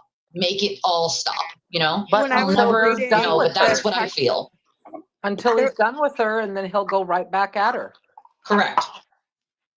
Yep, did you guys see the text messages, the alleged text messages of the legal team, the bloggers' legal team, and one of them, and this was before the things had turned, and Lindsay was sort of kind of on the blogger's side again, for a lack of better words, but the legal team referred to her as fake victim. And Elise, you and I have talked about it before. Like, I will never me either on another woman's sexual assault claim. I don't give a fuck what anybody's opinion on. I think it's trashy. I think it's in poor taste, and you'll catch me fucked up ever doing it. And I remember I sent it to a friend who is, very invested in the blogger's case in a positive way. And I was like, this is disgusting to see. Like, I get it's a private exchange between you and your legal team, but imagining having to testify or speak to a so-called legal professional referring to you as a fake victim when we're talking about sexual assault, like, that to me, like, just turned me off from the whole thing. And I still think about that regularly. Every time I see that little fucking man tweet, I think about, what does he say about other sexual assault victims? So whatever you think about. And that's the thing is, I was friends with her. Like, I was there essentially for all this stuff going down. Like, I talked to this person every day. No, this tweet that I read, Peggy, is from the 5th, yesterday. February 5th, 2026, 6:42 p.m. This was literally yesterday. It's the one that I'm reading. I don't know if you're referring to a different one, but the one that I read is not old. That's what she tweeted yesterday. That's not old. But I feel like I was there for all of that. Like, I was there for all of that stuff that went down. And what people don't seem to understand is the sexual assault claim. Like, Lindsay didn't go down to a police station and go, well, he assaulted me, charge him. That's not what happened. As a matter of fact, the state police knew way back in December when all of this went down, and she begged Tully not to say anything or file a report on it because she just didn't want to be like she did. Like, even he said, like, it's sexual assault victims sometimes get dragged, and the way he is like, it very well could happen. And so she was like, I don't want that. Like, I don't want any of that. And so that stayed quiet up until he went to make that false claim about the cameras in her house. And then, so she had to go down there for questioning. They've even read her rights and everything. So she went down there for questioning, gave her phone over so they could go through it. And when they got to the videos and the text messages of him, they didn't even know what to do with themselves at that point, because there they are right in front of them. They're the ones who stopped the entire interview, stopped her from talking, and said, we need to go get our sexual assault officer. This is a crime, Lindsay. And then even then she begged them at that point not to charge him. Like, please, like, I do not want to deal with all this. At that point, he still had like her phone extraction, but it was after that he had released everything in her phone that she was like, you know what? I don't care at this point. You guys want to fucking charge him? fucking charge him. I don't give a shit. He's done everything that he can do to me at this point. He has done every single thing on planet Earth. And I think even Meredith at some point felt that when he was doing it, which is like, you don't want to deal with him fucking going nuclear. But once he's done it all, there's nothing left to care about, you know? There's just That's nothing. why I feel like there's some underlying message in her latest tweet. Maybe. There could be. I don't really know. But I just, for me, it reads more like not allowed. There's two ways that you could not be allowed to do something. One to me would signal an NDA for the civil case, and another would be like, he's threatened her to shut the fuck up or else. Yeah. You know? Yeah, that's what I'm thinking. There's more to it than just that. Yeah, it's got to be the NDA. I mean, it's one of the other two. You know, it's one of the two. It has to be one of the two. I think if it was threats, she would allude to that and just not say specifically. But well, that's what I'm saying. I feel like there's something underlying in there. Where I agree with you guys that the possible NDA, but I feel like there's more to it. Yeah. Otherwise, I mean, I don't disagree with Matt here, who says he disagrees that she just wants some level of fame or spaces with Grant. Of course, I didn't hear the spaces with Grant, so I can't speak on that. He said, I feel some sort of empathy for her due to what happened. She's doubling down on being a dirtbag. So, like, I'm not going to say that she didn't do anything wrong or that she has, like, listen, her just even coming at me sideways, like, that was hurtful in its own way because I had never done anything but try to help or be a good friend and, like, just be solid and be there for her. And I always had been. I answer every call. I'd help in any scenario, any situation, always there, always trying to help. No matter what I can do, I'll do it. Like, if that's what you need. Like, if I got to just calm you down and make you laugh, cool. If I got to call 72 places and figure out what's going on, let's do that too. Like, I will always be that kind of friend for people who I'm friends with. That's just who I am. Like, I'm not going to lose myself and who I am for someone. But even throwing shade at me for no real reason, like, that was extremely hurtful. So I'm not going to say that she's never done anything wrong. Okay. Like, I definitely agree that there's probably some mistakes, but we're all human. We all make mistakes. But what I'm saying is everybody doesn't know the whole story, right? They know what Aiden tells them and they know things that they see, but don't always remember in the back of your mind that people do things for a reason. So even if someone is saying the opposite of what they were saying before, don't think that isn't for a reason. She very well might be saying these things that are opposite just to get him to leave her the fuck alone. I've seen it happen numerous times. You can ask anyone. You can ask Kara, who dealt with him for a million times over, and he just kept coming back and demanding that she do this, this, this, and this. He must have demanded at least a half a dozen times that she get on Twitter and say awful things that weren't true about me and Julie. And she steadfastly held solid on that and was like, I am not going to go on Twitter and disparage my friend who helped me out of a really abusive long-term relationship because you don't like Elise. Oh, fucking well. No, I'm not doing it. Even when he knew that, like, he would probably come for her at that point. And she's one of those people who's like a lover, not a fighter, right? Like, she gave in to him a lot and just did whatever he wanted or said whatever he wanted so he would leave her the fuck alone. It was only when I came to her and was like, listen, you can keep doing that. That's your prerogative. But I'm telling you, you keep giving in to him, he's going to keep coming back every time. It is only when you put your foot down and tell him to fuck off, and then if he doesn't leave you the hell alone, you're going to get a restraining order, like, that he's going to finally go away.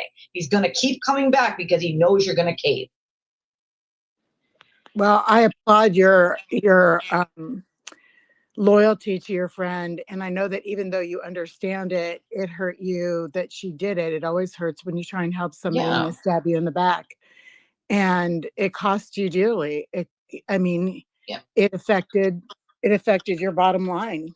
All that went down. It affected my life in general, you know, like, I'm always willing to help anyone. As most of you know, I've unblocked a lot of people who have asked me to. I've had plenty of conversations with people who were, you know, free Karen Reed, and over the, you know, years, and especially in the last couple of months, I've gotten many messages from people who just simply wanted to apologize. And a lot of them say sort of the same thing, which is, we're apologize for just believing him blindly. We don't really know why we did, but we did. And now we can clearly see that A, he was wrong. B, you're not some terrible, awful person. It's very clear to us. Like, a lot of people will actually just sit and watch my streams for months at a time before ever saying anything in a chat or even to me, right? And they're like, I came looking for the boogeyman that he said that you were, and I didn't find one.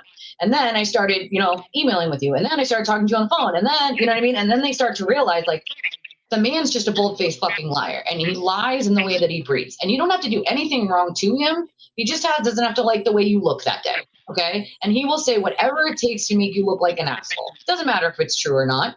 Does not matter. He will make it up if he has to, including making up what his little minions call, he always has receipts. No, he doesn't always have receipts. He'll make up receipts. He'll twist his narrative. He'll twist things. He'll leave things out to make that narrative be what he wants it to be. Like, that's what he does. He does not know how to tell the truth. The man has diabetes, guys. It's not, you can't, there's no medication for diabetes. All right. It's not curable. I think in many instances that he believes his own lies. He does. He does. That's Absolutely. how deranged he is. Somebody's got feedback coming across. That's okay. No, it's bad. It's loud. It might be me. Who knows? I don't know. Could be. Elise, can I say something? Yeah. So I want to first start by saying that I was raised, take everyone at face value until they prove otherwise. So when I came across him, I just always took, what I grew up, just take it for face value. And he said some awful things about you. And when I would see, tweets or things about you, I went and I've said some awful things. And I just want to publicly apologize for that. That's so nice. Because there are two sides to every story. And I'm truly sorry. We can have our, differences about what side of the fence we lie on with Karen, but we're all human. And unfortunately, in today's time, you can't take people for face value anymore, It's unfortunate, right? So I'm sorry. I just want to apologize. Oh, I appreciate that. But listen, like I said, I've talked to many of people, right? Many of people. And for me, they actually, some people are actually very surprised at how forgiving I can be. But I've said this many times on my show, and I'll say it again. Like, if anything taught me anything, going through all the things that I've been through in my life, and my daughter, if some of you don't know, my daughter has a rare disease that less than 200 people on planet Earth have. And one day it's going to take her life. It's terminal, but it's also super rare. And so it affects every person that has it differently. Right. If it's taught me anything, it's that life is really fucking short.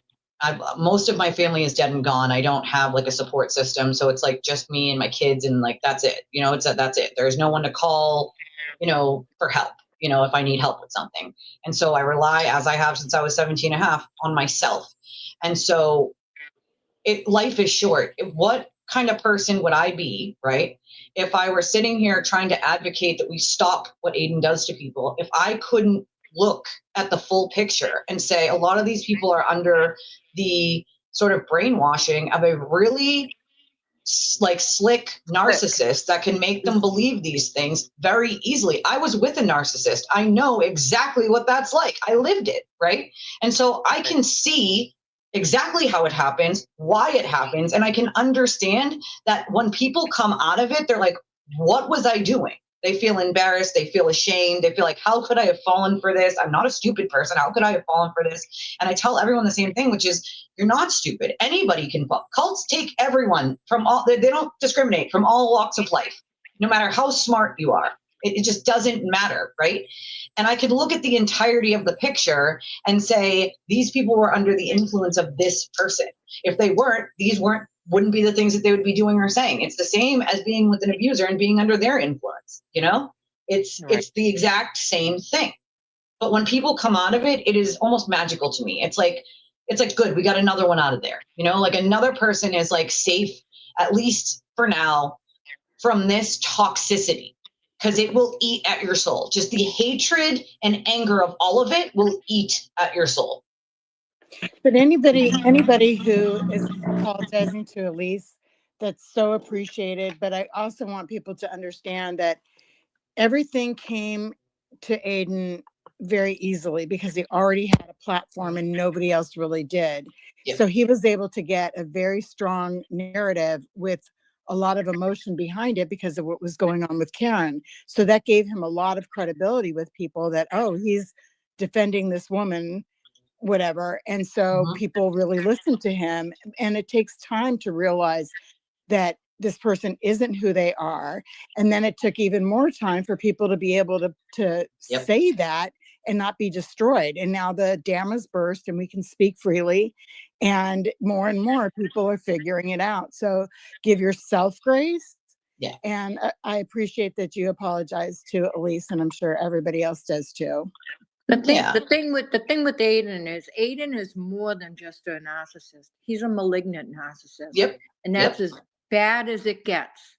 Mm-hmm. And you know, if a person has never dealt with that in their life, it's hard for them to comprehend. It is how a person can be like that.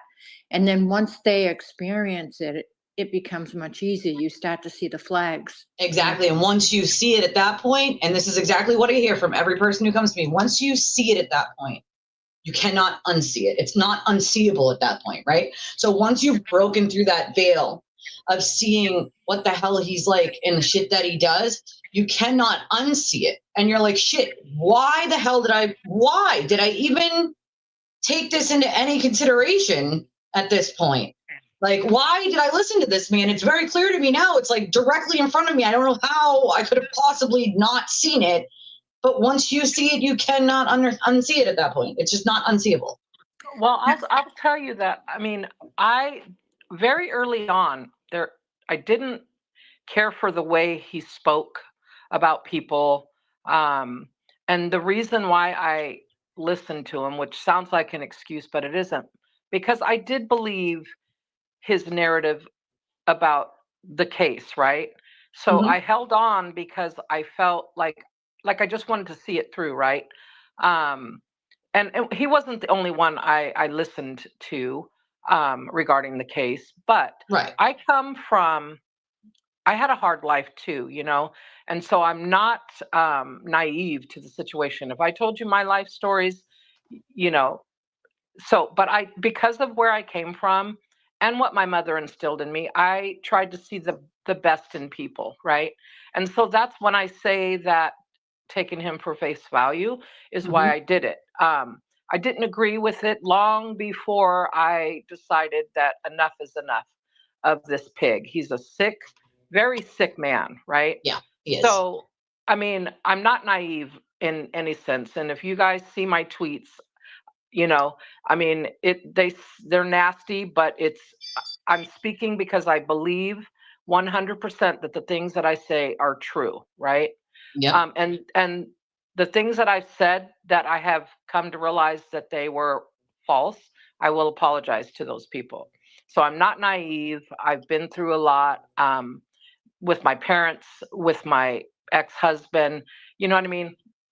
But it's just like you want to see the good in people. You do. I'm the same way. I'm literally saying I want to see the good, and I'm a people person. Like, I inherently like people, right? Before I ever did YouTube, I did volunteer advocacy, and I still do it. Right? It's been almost 20 years, and it fills my heart. Like, helping people makes my heart full. And I know that, like, I might not be able to help people monetarily because I'm the working poor, but there are so many other things I can help people with that I do help people with, and it makes me happy, right?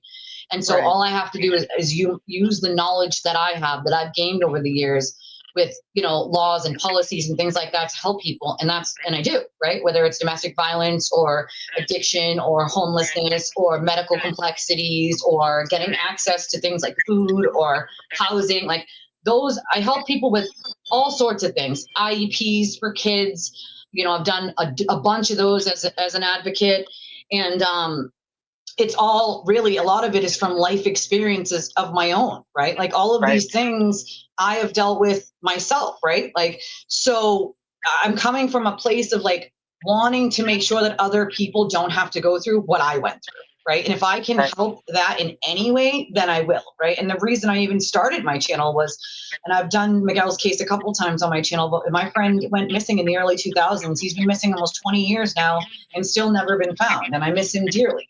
And it was one of the reasons why I decided to go with true crime, and my just vast knowledge of the law and my love for it was another reason. And I said, I can do my advocacy, I can do the law, and I can attempt to at least make a living and make it work for my medical and my, you know, my small family, and the fact that I don't have transportation, I don't drive, and I have all these medical conditions, and I am not the able-bodied person that I once was now. You know, I never thought that in my early 30s that my health would be taken from me and it would feel like my life is almost like stolen. I've always done very physical work. When I worked at the prison, that's physical work.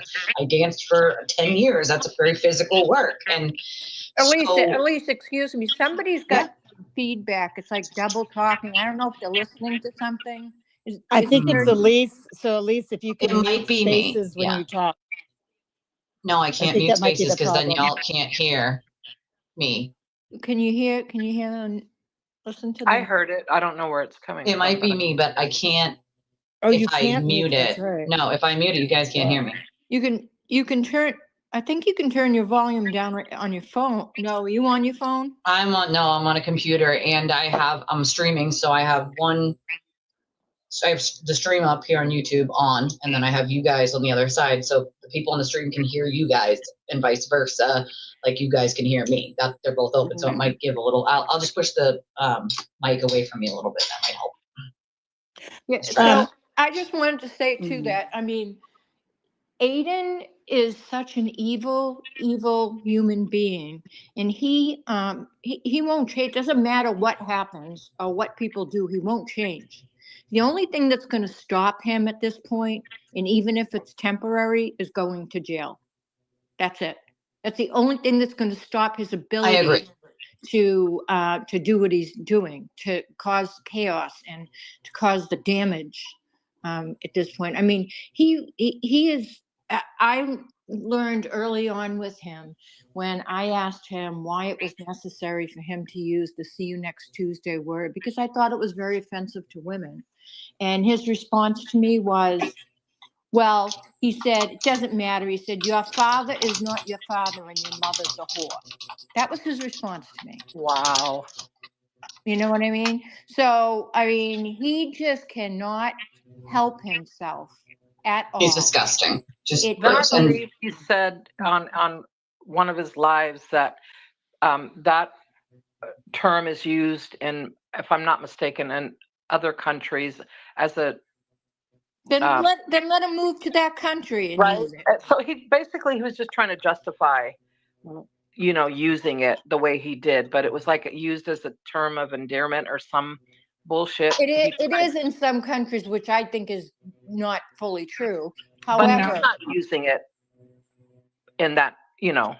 Well, he's always trying to justify something like that. You know what I mean? Like that's his thing. Yeah. His go-to is to try to justify his bad behavior or many other people's bad behavior because they benefit him in some way. Always right? an excuse. Always an excuse. So who's got thoughts on, I mean, for somebody to be, because he's sick. I mean, this is a mental illness. Something has had to have gone wrong in his, you know, in his life growing up. I know that he has it. I don't know if it's 6 or 7, but I think there's 7 altogether with him, brothers and sisters, and they all function normally. He's the only one in the family that doesn't function normally, and I think he's actually the eldest. And his brothers and sisters are ashamed. They're not. Well, they don't want to talk about what Turtle Boy is. They want nothing to do with what Turtle Boy is, and his parents don't talk about it either. Showing up for court. You don't see them there sitting in support of him. They will not. No, they will not. I mean, I'll give you an example. I had a niece that my older sister, it was her daughter, and my eldest sister, and then the sister above me ended up taking her when she was 1 year old and raised her. Now that sister never had children of her own, and so she provided all of the things, like the necessities. She didn't really know how to like love like a mother would love a child because she never had one. Not as any bad towards my sister, but at some point when my niece required more, my sister wasn't really able to provide that for her. And somehow it affected my niece, I believe, because Yeah, maybe it will. And it I'll wasn't. speak from experience here. Like even if you have a parent, right, that births you, and that parent happens to be a narcissist, for instance, right? That affects the child. That affects the child for the rest of their lives. And you're always going to look for love from that person, from that parent. You're just looking for that for the rest of your life, even when you're 30, even when you're 40, even when you're 50. You're just hoping and praying that that parent changes their tune and they have a motherly bone in their body, even if they don't have a single motherly bone in their body. And it can, and it will affect the child. And I do at least know from a lot of Aiden's exes that he seems to have some alleged mummy issues, if that makes sense. Yeah. Well, because what ended up happening to her, now she's like in her 30s now, but what ended up happening, like as a child, situations with like other kids, and something would happen, and then my niece would get blamed, and she would try to tell her story, but it wasn't believed. No one was And so listening. then No one would listen to and then her. she, Yeah. you know, it started out, you have to tell the truth. You have to tell. Then you would, and no one would listen. But the problem, the difference. Everybody looked at her. She was blamed and called a liar. She grew up to be that liar. I mean, she lied about everything, but she believed it. It was just a sad situation. Because she was told that for so long, right? So she was like, and this is when going back to the beginning of my stream, you guys probably didn't see, but I was talking about this early on. When you are taught to believe that you're bad or you're not worth anything, that's what you start to feel, right? And absolutely. Dealing with childhood abuse, right? When I was a kid for years, and then going from that straight into foster care and being abused there, and then going straight from that to being abused by my abuser, my daughter's father. When you believe that for multiple years, you are a very broken person. That's who you become. Fucked up. You become what people tell you are. Right. And I think whatever issues that he had stems from some childhood trauma that just elevated to this. He's a serial narcissist. He's just an awful person. He's definitely has components of mental illness that are deeper than even some of what some of us might feel if we've had issues in our childhood. He's definitely got that deeper. I mean, he's needs some serious mental health help. I want to I speak agree, on, but I also don't think that it's going to help him. And real quick, before you can have the floor, Deidre, right after this, before I forget, Leah, who is another one of Aiden's victims, she's been dealing with him for we're in year 8 now, right? And he can't stop saying Leah Genduso, as if she has anything to do with anything. She, has her own life. She's very successful. She's very loving and kind and funny and amazing. She's a very close friend of mine. As a matter of fact, she just sent cash up and she said, "For love you, saw your live and can't listen, but replay." But she has been dealing with him for 8 goddamn years, right? 8. Yep. He doesn't give up on his victims. He continues on until the end of fucking time. He cannot leave them alone. He'll just rehash over and over because he is so unhappy and so insecure with himself that the only way to feel better about himself, with all of what's going on in his mind, the narcissism, the mental illness, is to shit on everyone else, even if it has to be bold-faced lies. Well, and I believe it's the only connection he can ever have. As ugly as it is, he just wants that connection with his victims. You know what I mean? And aside from being a malignant narcissist, let's be real, the man is a malignant sexual deviant as well. Oh, he's all of the above. I mean, but anyway, I'd like to hear what Deidre has to say because she does seem to have a lot of good insight on things. Well, go ahead, Deidre. I'll tell you that, but I want to address some comments because the Get to Ducking Point gave a really, really, really good point on back to the Lindsay Gattani situation. And they said that if an NDA is for TB, Bradel and Betterow would have drawn it up, which would mean they have decided not to call her as a witness, which is a very good point. And it also, that tweet came out after they put the whole argument about Lindsay and being a witness and everything already mentioned that in court. So it's like that threat is there hanging in court. Then they wait for that, and then they go and they do the NDA, and they don't have to speak on Lindsay again. They've already done it, because now if they speak on her, then the NDA is gonna come up. So they took care of the court business, then they did the NDA. Deirdre, I have a question. I have a question. Maybe you can answer it regarding the NDA. So say she signed an NDA, that's considered a legal document, correct? Correct. Oh, yeah. So that's a legal binding document. So whatever is written in that. So if they say you can't talk about this, and this, she signs that paper, she can never talk about that ever again. Would that not have to be filed in court? Yeah, but you can't read an NDA. It's sealed. Yeah. Because it's an NDA. You'll never see it. Yeah. So I have a question then. So I knew that his attorneys were bluffing with Lindsay. I knew that. But why, with Mark being, both of those attorneys are very skilled, why would they go in court and bluff to the judge?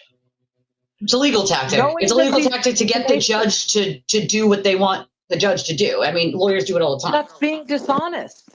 Yeah, but they are dishonest. Let's be honest here. Bradel was never an honest attorney. That's why he's dealing with a BBO complaint for hiding evidence in a case where someone sat in jail for 18 years. And Betterow, I think just from being around Aiden and dealing with the amount of times that Aiden has lied to his own attorneys, has put a little bit of dark in his soul. And he's allowed that to sort of compromise his ethics on behalf of the money Aiden has to keep paying him to keep creating all his own legal problems. Like that's reality. Why would Mark go into court just this last hearing and fight this argument, basically saying that it's relevant when he knows damn well it's not? Because that's the only argument he has to try to get it get Cosgrove thrown off and to get the thing ultimately dismissed. If he cannot get it dismissed, it goes forth to trial, and they know they're screwed in a trial.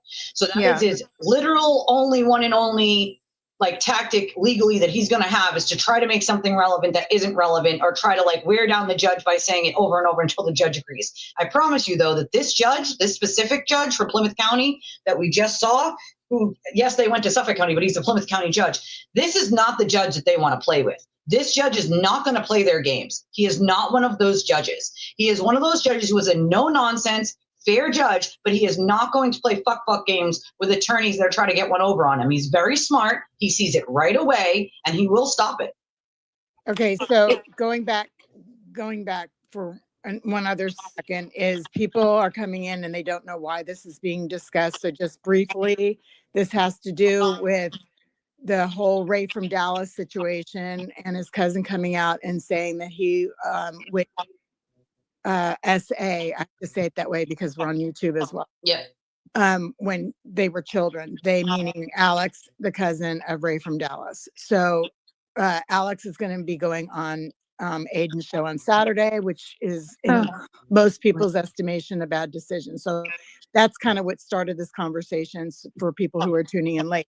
And then as far as Aiden's mental health, I really would encourage people to look up antisocial personality disorder and other connected ones, because you will understand that Aiden was actually born without a conscience. I agree. I can agree with that statement. Also, let me answer that question for whoever had it about why we're talking about it. And I'll give you a simple answer because it's my spaces and I can. That's why. No, it wasn't a criticism. They came in late, unless you saw something else. Oh, okay. No, I'm not looking at those comments, but I do want to read one over here on my stream. Salty Sally has a serious question. How do you help someone as delusional as him? He legitimately doesn't think there's anything wrong with him or what he does. How do you help that? And the answer is, Salty Sally, you don't. You can't. The only thing that helps him is sitting in prison where he can no longer hurt anyone else, because you cannot cure malignant narcissism you can't make someone have a conscience. He will forever be that way. No medication, no therapy can ever fix him.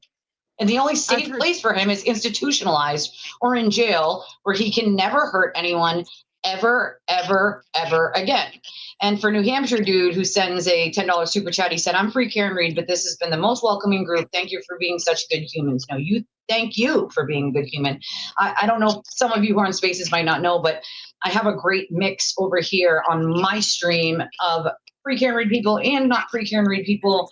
And everybody is as one, an amazing community towards each other. Everybody's kind and thoughtful and civil. And it's one of my favorite places to be on my stream because both sides coexist as one. And it's probably the only place they can coexist as one without trying to harm one another.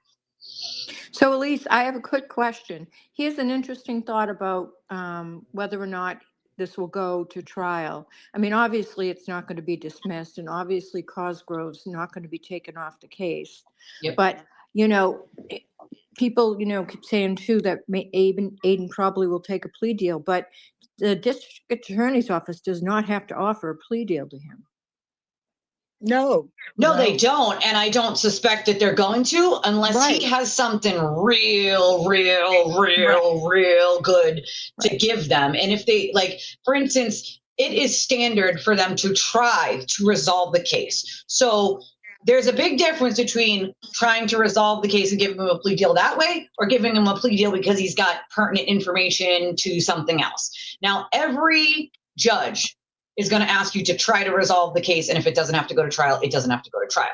Now, in that aspect, if they offer him something, I don't see them offering him anything besides maybe 18 months to 5 years, maybe suspended with probation on top of that.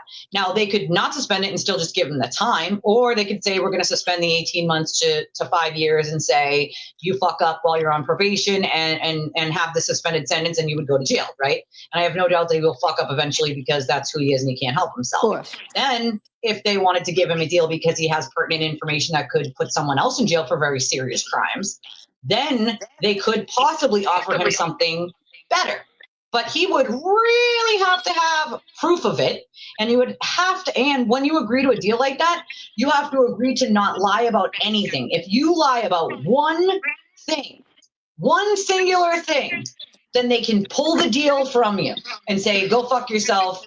Everything you said we can still use, and you don't get the deal.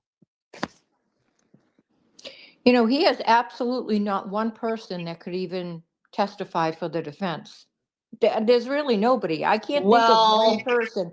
The only thing I could think of is maybe Michael Dots, Richie, because he's followed him around with the camera. But other than that, that's not the problem. The problem is Aiden will have people and has had people lie for him. He will have people sit in that seat and lie to a court of law in the same way that he's made them write fake affidavits and lie to the police's faces. Plenty of his minions have done it over and over and over, and they will continue to do it until this day. That's the part that's scary, is there are so many people willing to throw their own livelihood, their own careers, their own everything under the bus to help him lie. Not tell the truth, lie, just to help him get off on something. That's the part that scares me, because I have no doubt that he will try to pull some sort of stunt in that manner. He's done it before, he'll do it again. I don't think this judge is going to put up with any bullshit, though. I mean, he won't, but that's not going to stop Aiden from trying it. Right, of course. So I have a question. Remember, I don't remember her name, but I believe it was Kate's neighbor.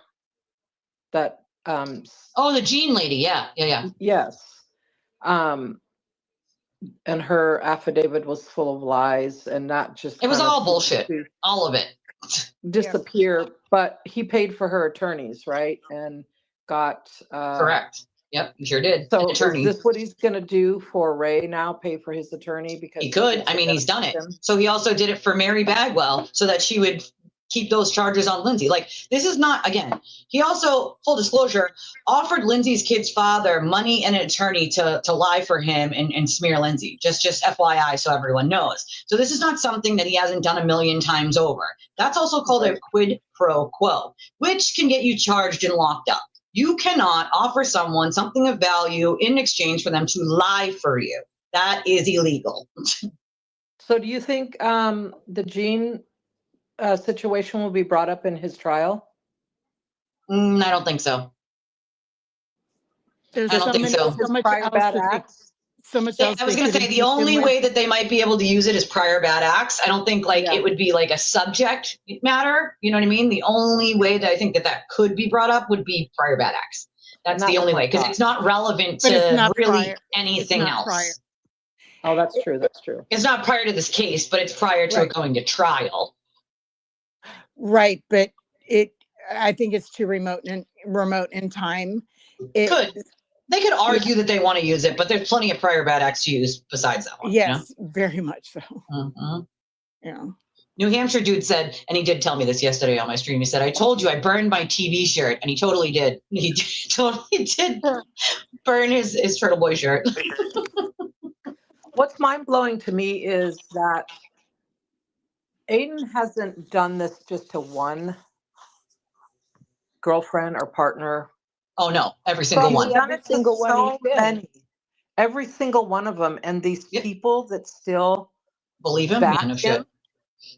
Well, and then he keeps getting more girlfriends. I don't understand these women. What It's are not they even doing? that. It's that, again, if you've ever been with a narcissist, they are so cunning when it comes to lying and just acting like they're misunderstood and other people are lying, that they will make you believe it. They will make you believe it. Okay. And they That's want to the be way the that one they to save operate. them. Yep. Yeah. That's the way they operate. And to be fair, they prey on people who have insecurities. They prey on people who have past abuse. They prey on people who are broken in some way and haven't fully healed. They can pick them out of a crowd and know that they're using and abusing someone and that this person will believe them.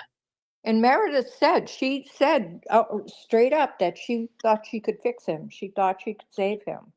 I think, Yeah. I mean, even in the beginning of all that, and I know not a lot of you because you're on like a different side of the Karen Reed case, but back when Aiden first started dating Meredith, and the people who watch me can confirm this, I said on my stream probably 1,000,000 times over the last 2 years, like it's an if and when they break up, that he will do the exact same thing that he has done to every girlfriend he has ever had. And I meant that. I meant that. I knew that when him and Meredith broke up, it would be extremely fucking messy. Extremely messy. Those of us on the other verdict side who weren't turtle riders were saying the same thing. Yeah, Yep. exactly. Yeah. Yep. And Well, there I were feel like there was I a feel lot like of people. Oh, I'm there was- sorry.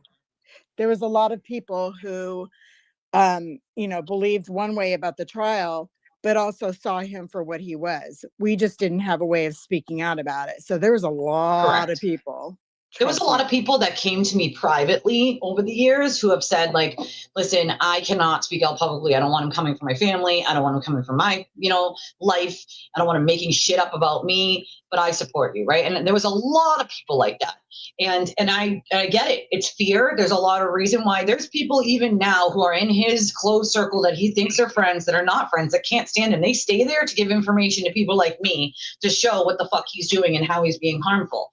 So it's like they stay there and they suck it up and pretend that they like him simply to make sure like that we're getting the information to try to stop him from hurting someone else, right? And it might not always get to us fast enough to be able to do that, but like we try, you know what I mean? Like we try the best that we can. And Salty Sally says, I'm curious how any mental health professional helps someone who's delusional. That seems impossible. Actually, Salty Sally, that's what I did when I worked at the prison. And I could get through to some people who were delusional. It depends on the delusion, right? And Schizophrenia is different than malignant narcissism. You know what I'm saying? Like, and what I would do is, say, for instance, that person liked anime, right? That's their favorite thing in the world, is you would connect with them on something that they really love. And it would almost be like they snapped out of the delusion. Like they would be coming back down to reality, and they could have a perfectly normal conversation with you about something they liked, right? And you kind of moved on from there. But schizophrenia with delusions and being delusional and believing your own lies because you're a narcissist are two very different things. And there are different kind of delusions. Medication is typically people that have mood disorders or mental health issues and that are getting therapy and being treated. They're put on medication that will help relieve some of those symptoms. He would never take any medication for that. No, he would just not take it. Yeah, and he would stop going to therapy like he has. Yeah. And Freeze asked a good question, and he said, I wonder if the Commonwealth will call Meredith. And what that makes me think, right, is like they very well could. And this is why I say he continues to commit witness intimidation, because Meredith is a witness to God knows how many of his crimes. They could call her at any point if they really wanted to.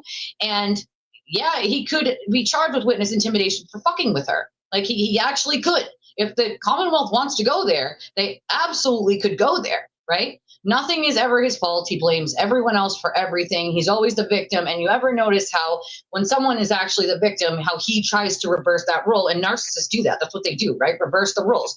Make the person who is the perpetrator, which would be him, the victim, and make the victim the perpetrator, right? That's what he does. He's always the victim. Everyone's setting him up. It's all a conspiracy. He's just being, the government's just trying to get him for, quote, speaking. None of that is true. But if he says it enough times over and over, it's a brainwashing technique. It's a mantra.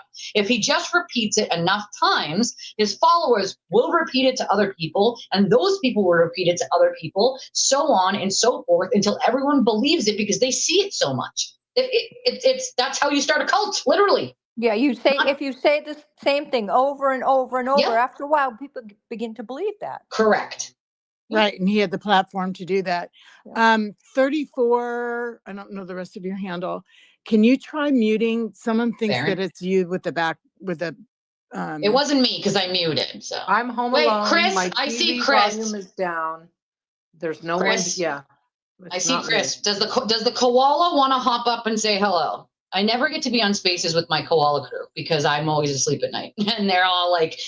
I'm East Coast and they're like West Coast and out of the country. And so their hours are different than mine. I'm 3 hours, ahead. So by the time they're on spaces at midnight, I'm passed out because it's only 9 for them, I think you just have to unmute Chris because I think it's open to anybody. It's open to anyone. He's on listener. He might not want to hop up right now, but it's open to anyone. You can pop up as a speaker and then unmute.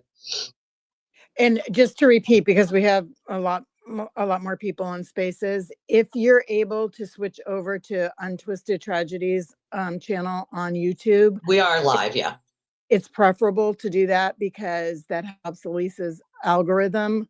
Aww. And I realize people can't, they might be listening in the car or whatever, and that's fine. Please stay on spaces, but I'm just making the point that if you can switch over to Untwisted Tragedies, that would really be helpful. That's so nice. Our fierce leader said it's 6:30 a.m. He just woke up. Give him 10 minutes. Oh, I totally forgot. See, I always forget. I know. Sorry, my leader. I apologize. We've also decided now that we're no longer, like, Chris is now going to be Charlie and we're just the angels. Okay. All right. Like, that's how this is going to go. We are now the angels and he is now Charlie. I told people yesterday, stop poking the koala and putting the eucalyptus leaf in front of its face and taking it, bro. Unless you want to get bopped, I don't know what to tell you. Stop doing it, bro. Like, you wonder why Chris is showing the world who you are. Well, if you're going to go after people's families under fake accounts and pretend that you're not that vile, like, then don't get mad. You poke the koala, man. Don't get mad. I don't know what to tell you. Like, and you know what we found out is a lot of these people, this is so disgusting to me, work in either healthcare or mental health. I want these people to run out of mental health because we do not need people like that in mental health. That's exactly what we don't need. That kind of thinking that it's okay to like bully and harass people online and go after their families for a turtle. And you work in mental health, you should be fucking ashamed of yourself. You should be absolutely 100% fucking ashamed of yourselves. It's gross. We also have some comments about trying to give some understanding to Karen because of what she's going through. She's endured a lot, and apparently I didn't see it, but apparently she had a pretty emotional time, I believe, on Canton Chronicle or something. I don't know, but I just wanted to bring forth these comments that are coming across on spaces. Yeah, I mean, I know that like people are still sort of wrapped up in that case, but we don't agree on that case. So I try not to like get into that with people that I respect and care about because we're just simply not going to agree. Right. And that's okay. That's totally okay. We don't have to. Right. But I don't think, and this is where like, someone said, I woke up this morning and had a inbox full of people who were like, please have Alex on your channel. Please don't let him go on Aiden's channel. Like, please let him, talk to you. You're a survivor. Like, you've been a victim. Like, like we know you'd give it the attention it needs and the kindness that it needs. And it's like, listen, I don't care where he goes as long as he doesn't go on Aiden's channel. I think it's a terrible idea to go on Aiden's channel. I will even offer up my old channel for him. He can have the login and do it himself, you know, as long as he doesn't go on Aiden's, because I just feel like that's going to be a shit show for him, you know, and nobody wants to see Aiden make a mockery out of childhood sexual assault, dude, right? I'm a survivor. I don't want to see that. That's not, no one wants to see that. I'm a It's survivor. gross. I'm a survivor too, and this is just beyond anything. This is probably one of the worst things that's Right. gone down. So I got all these messages this morning with all of these people who are like, please, Lise. And I'm like, listen, I have no control over where, you know, he chooses to speak, you know, his piece and his truth. And that's okay. I just hope that he knows if he goes on there, what he's going to get. Right. That's all I hope. And I did send him a message on Facebook. No matter where he chooses to go, it doesn't have to be here. Right. Like just somewhere that isn't Aiden would be perfect. You know, there are plenty of victims who would love to listen in and just, you know, that's someone to relate to in that aspect. And the power of being able to relate to someone else who has gone through something so horrific that you yourself have gone through is a power I could never even say in words. Because when I was sort of getting ready to talk about it, like I started finding little groups on Facebook and here and there to be able to talk to other people that went through it. And the amount of healing that it does to be able to talk to someone else who's dealt with the same things that you have. And it doesn't have to be, you know, sexual assault. It could be numerous other subjects, including like the health issues I'm going through right now. Like it's really hard for other people to understand chronic pain, especially when you have a ton of other health issues on top of it, heart and everything else. And so for me, it helped. It helped me heal my soul to be able to talk to other people who are going through the same types of things that I'm going through. And so I want that for Alex and his family. And what he's going to get on Aiden's stream is nowhere near that. Not even close. It's going to be just Aiden playing fuck games. And that is not okay. Like that is just not okay. Aiden can't be serious about anything other than his own lies. And we've seen how that goes, right? We've seen how many people he's willing to drag into his own bad behavior and blame everyone else for. It's never his fault. It's everyone else's fault. Like that's who he is. You're never going to change that, no matter what. And I know JFK last night said like, you know, I kind of told him to go over there, but I thought that Aiden would actually do some journalism. And it's like, I don't think, and I like JFK, but I just don't think he's grasping like who Aiden is whole and fully. Aiden will never be able to do journalism because he doesn't do journalism. He does shaming. That's his thing. It's always been his thing. He has never been someone to do actual journalism. Yeah. Yeah, I agree. This has nothing to do with the truth. This has everything to try and justify or for Aiden to benefit. Right. And exactly. of course he wants to do what he does to everybody. I'll give you the opportunity to talk. I mean, I have no respect for Valerie, but look what he did. Look what he did to her. Yeah, I mean, she's another one. The thing is that he's burned so many bridges too. I mean, people like Howie Carr and all these other people, and it's going to continue. And at some point, everything's just going to collapse underneath him. That's Look what he did though to Mike. Mike gave him the best advice that I've heard anybody give him, and I don't even know how long. Mike was like, get off this train of doing this shaming and blaming thing, dude, and move on to like a different case or like a different thing, like journalism. Don't go back to like shaming people who are poor, dude. Like that's like, come on. And what did he do? What did he do for Mike giving him that fucking sage advice, but attack Mike? I mean, that's the best advice anybody could have ever given him. He twisted what Mike was saying. Of course he did, because that's all he does. You know, yeah, it was intentional. Everything he does. Everything he does is intentional. But he doesn't think about what he does though either. No. When he burns all these bridges, and then there's no point of return at some point. That's his MO, right? He never thinks of it. It's all in the moment and based on emotion, not based on thinking it through and thinking about whether it's a good idea. But narcissists can't do that. Everything's going to be based on what they want and what they want only. It's never going to be based on whether it's smart, whether, you know what I mean? Like it's never, ever, ever. They don't think that through because they can't. They simply don't have that sort of capacity in their brain to do that. They don't. And the thing is, the more power he got, the bigger audience he got, the worse it got. Yep. And that, but the more he ended up telling on himself too. There isn't anything that he always has told on himself. Yeah, like a there's almost dumbass. nothing that he's done But that he hasn't sometimes told on before himself nobody about. was nobody Oh, was Lord. listening before. Now he's got Correct. people to listen. And narcissists do that. Like they just get, the more power they get, the worse their behavior becomes. And that's where he Correct. is right now. I Have you keep guys saying, heard like, of I the wish people had Micah listened Miller before. case? No, You guys never heard of the Micah Miller case? No. no. Yes, that's the He- preacher's. The Yes.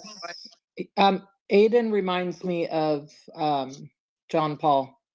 Yeah, no conscience. No conscience. Yeah, If he you just does it. read about it, one of the markers of that is somebody who has constant law enforcement contact, and he will from here on out, because there's no off button with him. So when he Right. says you're trying to put me in jail, nobody can put you in jail. Only You he did can it do to that. yourself. Correct. Yeah.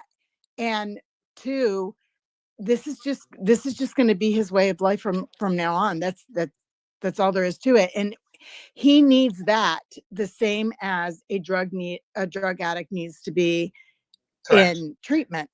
Yep. There is no real treatment. There are some treatments out there, but there's no medication for it. You can nibble around the edges if he has like depression or something like that, but not you get to the root of the problem. For that.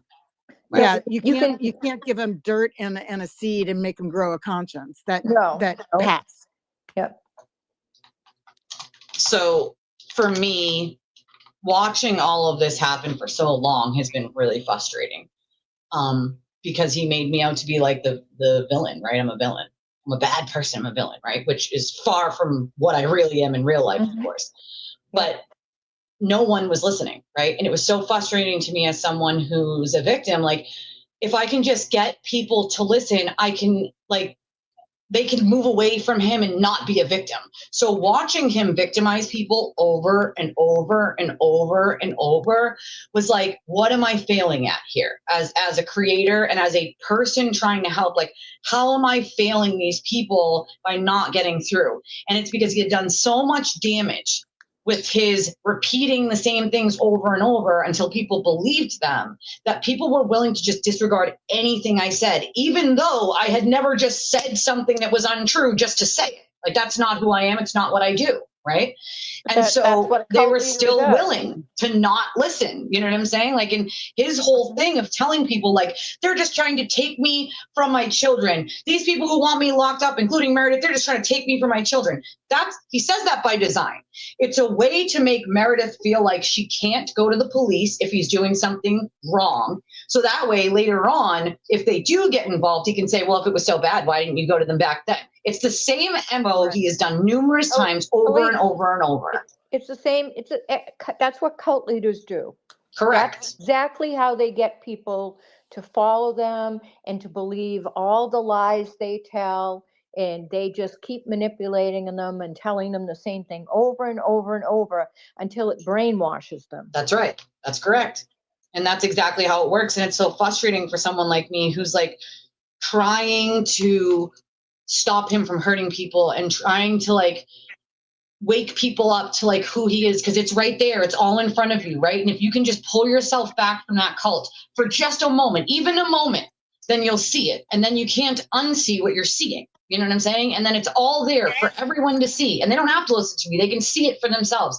It's about getting people to the point where they're willing to step back from that cult themselves and look at it. But they would rather be brainwashed and lied to than admit that they've been wrong or they were wrong about him. Right. Yeah, there's that, but you also have to realize that there's also a lot of narcissists in the world. So, right. You know, for every how many people you're talking to, there's going to be so many narcissists in there that aren't going to believe you, and they're just going to keep doing what they're doing. There's going to be plenty of those. He has a couple of those surrounding himself, and there's also just a couple clout chasers, people who think being close to Aiden is cool or it makes them part of some cool inner circle. And I promise you, he's burned every single person in his inner circle about 20 times over. His inner circle has been new people every 2 years or so.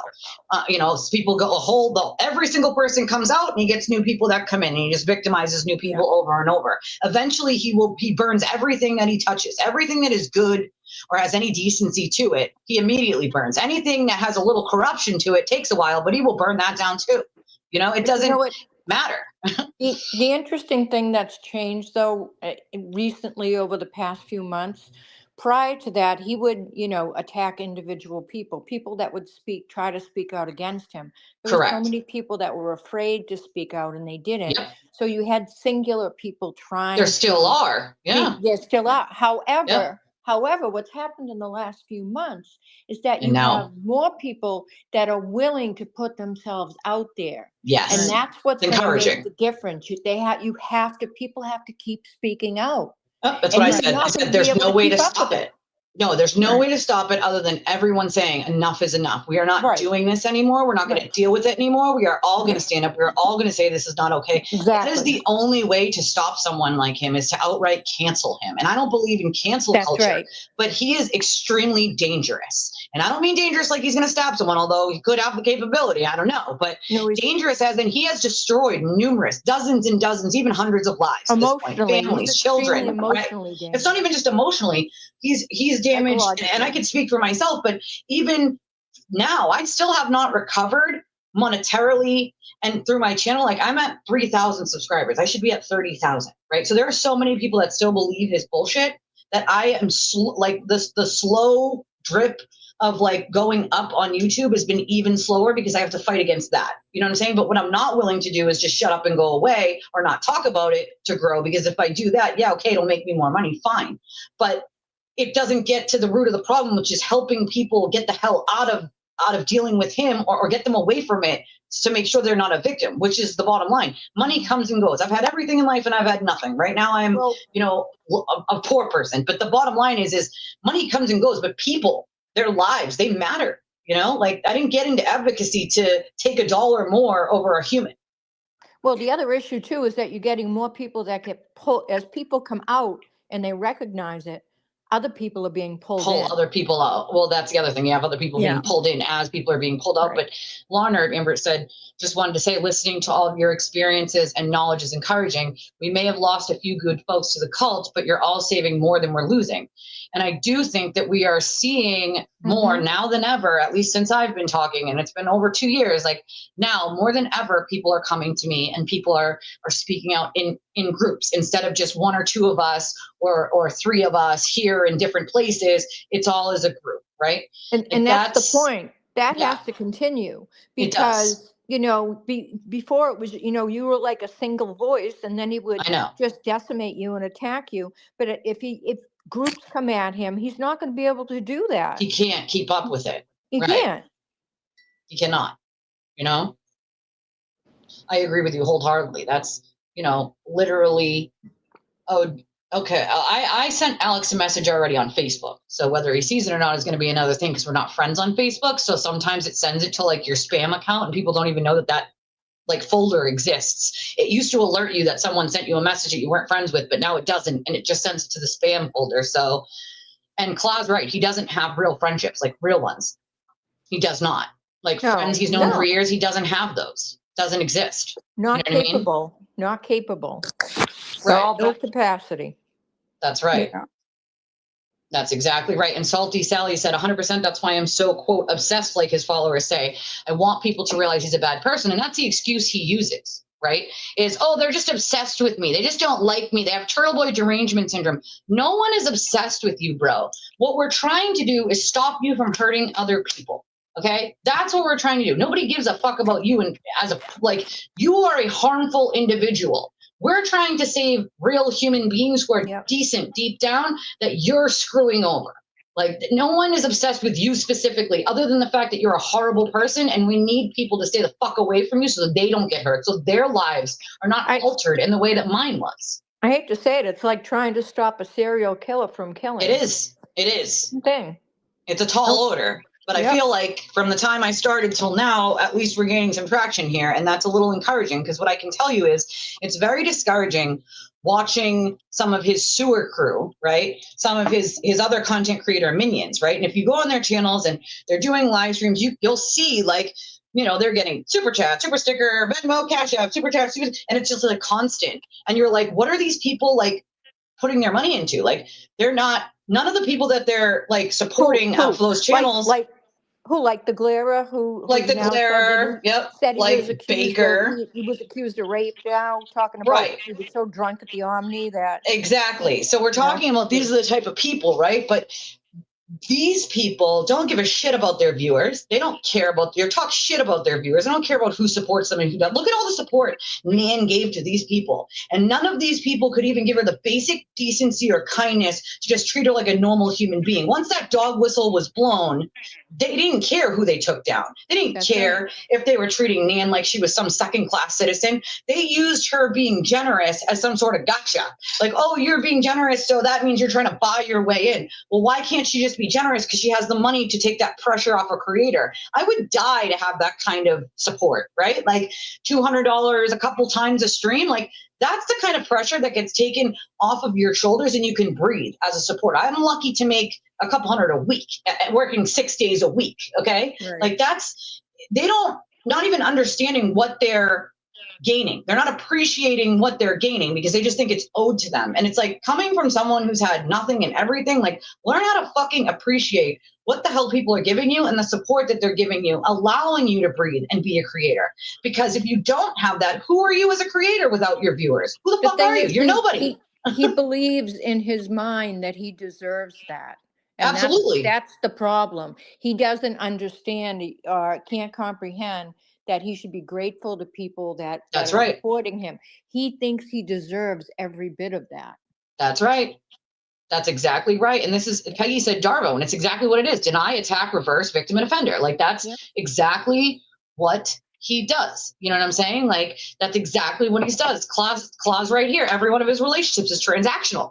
How they can help him, how he can use them for his gain, even his closest family and personal relationships. That's all it's about for him is everything. And then when he's done with them, he eats them up and spits them out. And spits them right back out. You know what I mean? Oh my God. Brando said Aiden is similar to Joe from You without the redrum. You guys remember You, right? Anybody ever watch You? It's about a serial killer. That was some, Yep. Absolutely. You know, it's just, it's crazy to me. Elise, I just wanted to mention, I think that JFK has Andy's contact information. So I don't talk to JFK. And so JFK was on Babs's stream last night. And from what I kind of heard from him is A, I don't really think he knows much about me. And B, I think he's a little behind, right? Because he still has this assumption that like, he said something along the lines of, I don't know if it was Chris or someone else was like, I think that Alex should go on Elise's channel. Like, that'd be the perfect place. And he's like, well, she's an anti. So like, I don't think that's, and it's like, most people over this whole anti versus not anti thing, most people are like getting along and like having conversations and like, I don't think that matters at this point, you know? I think people explained to him though, and I think that he kind of got it because I was listening to it as well. So, I mean, you know, it's certainly, I don't know if you're able to reach out to him, it certainly wouldn't. I mean, he's someone that I think you could have probably a really great conversation with. He's really, you know. So I talked to Babs this morning and I asked if she would talk to him. Oh, good. Because I know that he was going to already talk to Babs. So I asked Babs too. Yeah, you know? good. Yeah.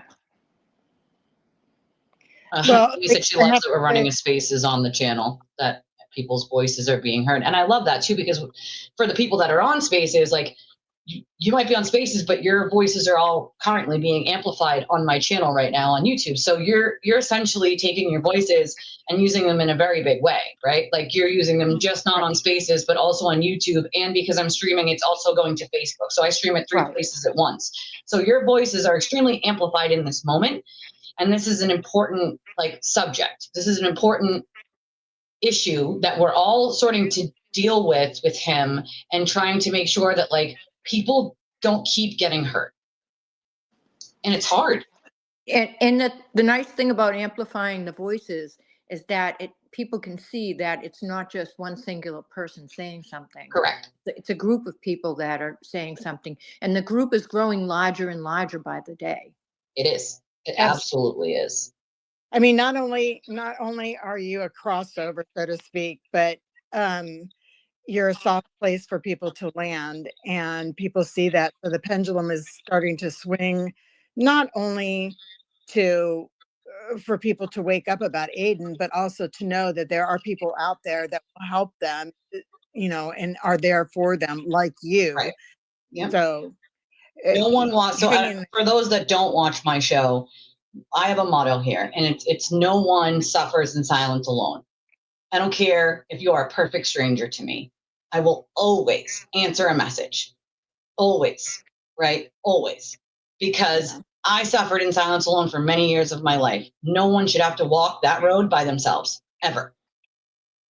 Right. I have a donation here on PayPal. It's a really nice message I'm going to read. It's $20, and the person said, I'm not going to read their real name. I never do, because it's, their government name. We don't need the sewer for running after them. But it says, I was a fan of TV for a few years until I opened my eyes and used my brain. He's disgusting. In particular, he had a conversation one night about screwing cats. Made me cringe. Happy to be here. Yeah. But he said he prefers dogs. Yeah. He prefers dogs, he did mention. And then Lawn Nerd Amber sends 25 and says, for a self-treat or whatever you want to use it for, this has all been a lot, and you're sacrificing your peace to allow space for others to heal. That's worth celebrating. That's a good human. Oh, thank you, Amber. I appreciate that. It was really nice. Thank you. Good job. And he's just to be clear, he said a lot more than just animals. Do you guys not remember the doll? Ooh. The doll. You guys remember the yes, the doll, the Raggedy Ann doll? Yeah. Oh God, that was cringe level. And I wasn't watching him at that point, but the clips that I got, I was like, is this real life? Is this real life right now? No, it's a really good father. That's what that is. That's a good father. My God. Like, what is actually, like, that's what you could think of. What, like, to simulate butt dials was to have sex with a Raggedy Ann doll? Like, what is wrong with you? Or simulate sex with a Raggedy Ann doll? Like, what the hell is actually wrong with you? When you have a daughter who may have a doll or two in her room. Right? Like, what the actual hell? I mean, we all know there's something wrong with his brain, but what gets me the most is there are so many people that are watching it and that are okay with, like, amplifying his mantras and, like, going after the people that he victimizes, because in their minds, they're just a ratchet who sold their food stamps, or they're just a ratchet who used to be a drug addict, right? Like, for all the things that he has said about me, everything that he has attempted to say about me that at least has any truth to it, I have been open about myself, right? The fact that I used to be an addict, he would have never known that if I didn't share that with my own audience, to share it with other people. The fact that I've been almost 20 years sober, he would have never known. Not goddamn known ever. Okay. The fact that I worked in the prison system. I had some of his idiotic people actually like, you didn't work there. Like, bro, I still have my badge. Like, what world do you live in? Like, to actually try to tell someone where they worked or what they did or work, like, that's bonkers to me. But if he says it didn't happen, right, they automatically assume it didn't happen. At one point, he tried to say I was a dropout, right? Like, dude, I graduated with a baby that I stayed in the hospital with pretty much the first 2 years of her life. So I still graduated high school with a medically complex baby that had a G-tube by the time she was 2 months old. What world do you live in that I was a dropout? There's a picture of me with my daughter with her G-tube in my cap and gown. Like, what? Like, and my student loans for college, sir, say otherwise. You know what I mean? Like, the shit he's willing to spew, he just spews it to make someone sound bad. But isn't this typical cult behavior? That's cult behavior. That's what the head of a cult does to discredit people that are trying to bring attention to what they're doing. Absolutely. And it feeds his need to constantly put women down. That's how he elevates himself, is to put women down. Yep. You ever notice that 99.9% of the people that he targets are women? You ever notice, and Chris said this the other day, why doesn't he come for Chris? Chris literally pointed this out to the girls, some of us girls, his girls, the other day. He doesn't come for Chris. He might say one thing about the koala once or here, but he does not come for Chris the way he wants to go for Babs or Carly or any of the other people that he comes for that speak out about him. He will not come for Chris like that. And he's not going after Ray from Dallas, despite all of this. Right. Yeah. Not a word. Never say never with Ray, because he's got him by the short hairs now, because he's got information on him. So he gets people coming and going. He makes money coming and going, where he promotes Ray. So Ray goes after people, but then when it suits his purpose, he'll be able to take Ray down and he'll make money from that as well. Yep. Exactly. Oh, I love that. Rando supporter said, I give money every week at the dispensary to help out those still fighting cannabis charges. I love that because I don't think anybody should be like arrested or charged with smoking weed. I'm not a weed smoker myself, never have been, but like, come on now. Like, really? Like, is that like, you know what I mean? So I love that you do that, Rando. That's awesome. Chris will and has demolished Aiden. I agree with you, Miss GNX. I agree with you. I don't think he comes for Chris because he knows exactly what he's going to get back. And he can't have that, right? He cannot have that. You know? Miss Well, he GNX knows- said he needs to lose three things: his channel, his grift, money, and his freedom. I said it and I mean it. Why people bow down afraid of that little scared punk is beyond me. Well, it's because he comes for their families and their children and their livelihood and their jobs and their pretty much everything. And so I said yesterday, and I'll say it again, and I've said it many times before, you allow him control over you when you are afraid. Once you're no longer afraid, he has no control over you. Take your goddamn control back. Absolutely. Never let him see you sweat. Take it back. I have. He cannot hurt me. Right. He can talk shit until the end of time. But That's all right. people have to do is come and get to know me themselves. That's it. That's all they have to do. And then they will realize fairly quickly he's just a fucking insane person. Like, that's all it takes. All they have to do is have a conversation with me, dude. And they'd be like, okay, what? Like, what? And so Yes, I'm and confident Elise. enough in who I am. Hi, Nina. Hi, Elise. I just wanted to say, you see the change that's happening right now with all I these do. spaces. Yeah. They're happening. More people are speaking up. More people are realizing who he is. More people are supporting you guys, and because they're not stupid, they can build or make their own opinion about him, and that's why they're in panic mode, or he's in panic mode right now, because that's dangerous for him. Because we all here in these spaces, we don't make money out of it. We don't have a channel. We just speaking I up. do. That's the only thing I that can't we speak do. for all of you, but I do, obviously. I'm Yeah, not you have. You might have just popped in, but I am also streaming right now. So yeah, I don't mean you, but you are also hosting, and but the rest of us, we're just here and we see what's happening and we speak up, and that's so dangerous for him because he can't take us down. He can't, because we will have our spaces. He can't go after every single one of us. It's too much right now. It's too many people right now. Correct. And that's what's making him so nervous, is there's too many people. And with Alex tomorrow, I don't know why, but I had concerns, but now I'm so calm with it, because I think whatever Turtle Boy will be trying to do, Alex, I think he will do well with this interview, and whatever TB will try to spin or twist, it will backlash. And I think it's good that Alex goes on TV and will speak about it and will speak the truth, not his truth, but the truth, what he saw and what he experienced.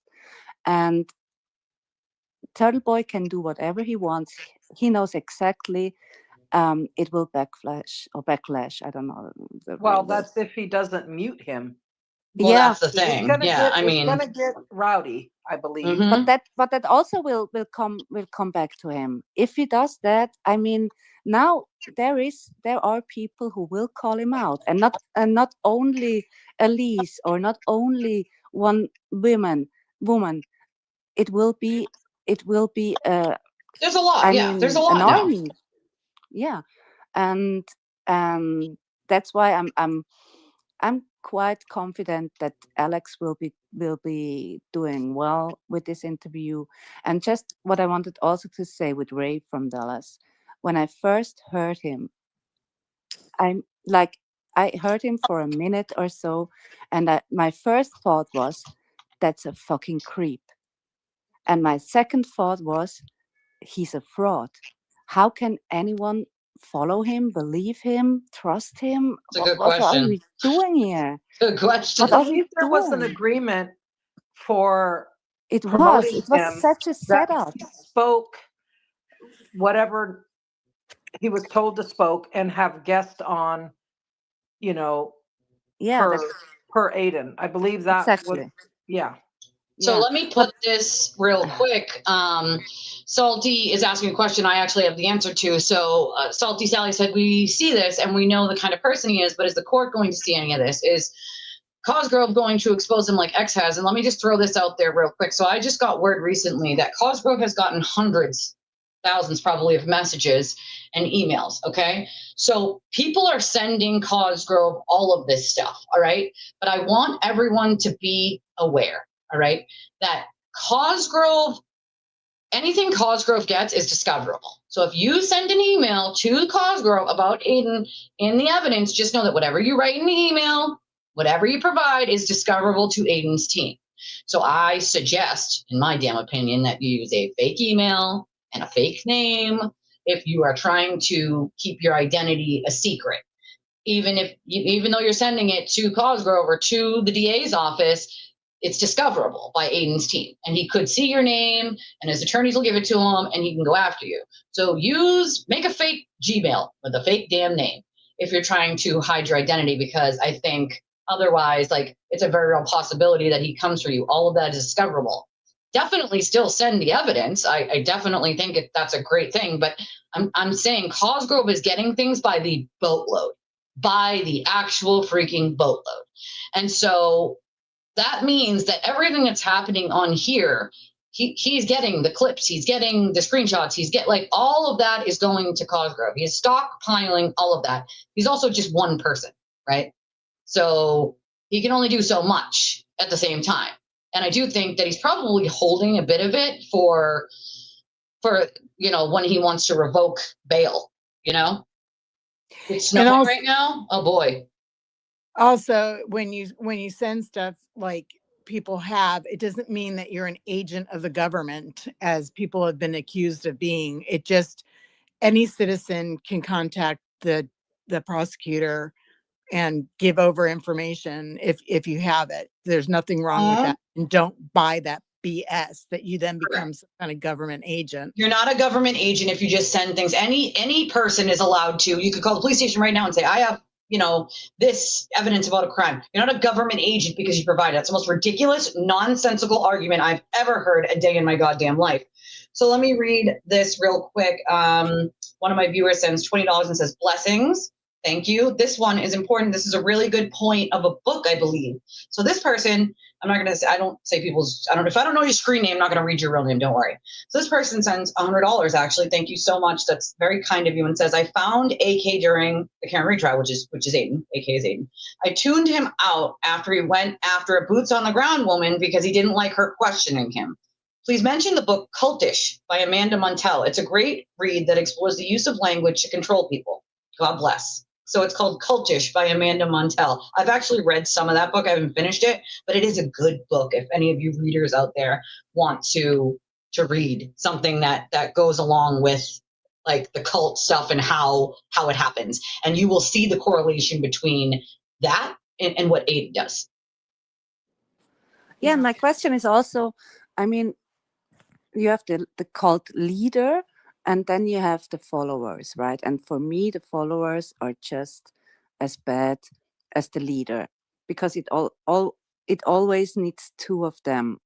I mean, you have the manipulator and you have the people who get more manipulated. Yes. They also have to realize that a lot of the people who were manipulated end up realizing it at least at some point, right? And that's why, like, when people are like, aren't you sick of people apologizing to you, and aren't you sick of like having to have these conversations with people? And I always say no, because you have to realize that anybody can be manipulated, right? So if I just said to people like, hey, you said some really awful things about me that weren't true, go fuck yourself, I don't ever want to speak to you, and I don't open up that line of communication, how could I really ever get to know the person? Or how could they ever really get to know me to know that the things that they were repeating were untrue if I don't allow that communication? You always have to be open for both sides, and then make your opinion.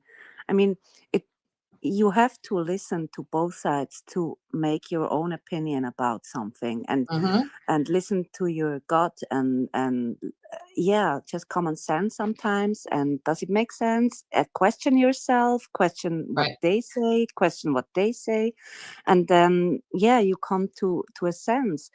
And sometimes it isn't easy for people to do that. And it's not easy because they might have their own struggles or don't have a good system or support system, don't have a good family, don't have friends, It's often very, very lonely people who follow just one person because they feel like they're accepted in that group. And if they just blindly follow someone, they're accepted and they're not lonely anymore.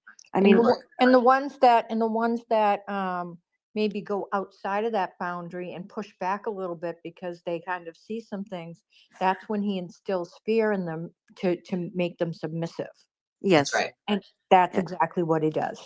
yes. So And Rose it makes a sets good point here. She says, wouldn't it be nice if TV donated the proceeds to Rain, but would he actually do it? Yeah, no, he would never donate anything to anyone that isn't himself. And that's who he is. Melanie said JFK didn't say you shouldn't interview Alex because you're an anti. His point was that you are in the same crosshair as JFK is, so the focus will be put on the forum instead of the message. Now, I don't believe that to be true. And I think maybe JFK is a little bit behind. I like JFK. I just think he's a little bit behind in sort of catching up with what's going on here, because I don't believe at all that the focus would be put on where Alex is versus the message, because I am a survivor myself, right? And I believe it doesn't matter what side you're on, that you would want to hear what Alex has to say. I don't think anybody's going to magically not watch it because it's on an anti's channel. Because, and this was my point, is that what Alex has to say has nothing to do with the Karen Read case. And we really need to stop applying the Karen Read case to every single thing on planet Earth. It's a little ridiculous at this point. Amen. There are other subjects that deserve to be talked about that have nothing to do with Karen Read. And if we keep going, well, if they're going to talk about that subject, it's on an anti or not anti channel. Okay, but that's a completely separate case. What does that matter? And I know that a lot of people, it has nothing to do with anything. And a lot of people have come together now. There's a lot of people who are like, all right, that case is over other than the civil part of it. Like, we're moving on to other topics and talking about other things and getting to know people and trying to fix some of the damage that's been created in the past. And I think maybe maybe he's just not seeing some of that over there. I don't know. Maybe he's just a little behind on it. No, Elise, I don't know. Elise, I think what JFK wanted to say was it should be like a neutral channel. But there is no such thing as neutral. There's either going to be for or against. That's what they're going to say. Yeah, exactly. Well, but Elise, it was like the other day, Deirdre did a spaces, and I was on spaces with her, and there were people coming on there wanting to relitigate the Karen Read case. Yeah, I don't want to do that. No, we're not relitigating the case. The case We've done is it over for hundreds and probably thousands of hours at this point. Right. It's over. Exactly. You know what I mean? It's over. We can't change the end result. It's the gap in the justice system. So I was just talking to somebody about this, I think last night or recently, that a lot of us have been court watchers, but we haven't really lived the space of justice where the crime occurs and then the court case comes. We come in when the court case comes. So we are living the slow snail's pace of the justice system, and people are needing to fill in the space because they want things to move at the pace that we want it to move. But justice moves very, very slowly, and it's just very frustrating. So I think people are, there's a lot of arguing that's going on and stuff, and it's just because people are frustrated. They just don't realize that this is kind of the aftermath of getting involved in a case from day one. And now you have to live the slow justice system, and it's very, very frustrating. Well, Melanie was saying, like, it's exactly when Alex came up on JFK's show, they said, look at what the Hoodburgers did, not look at the credibility of what Alex is saying.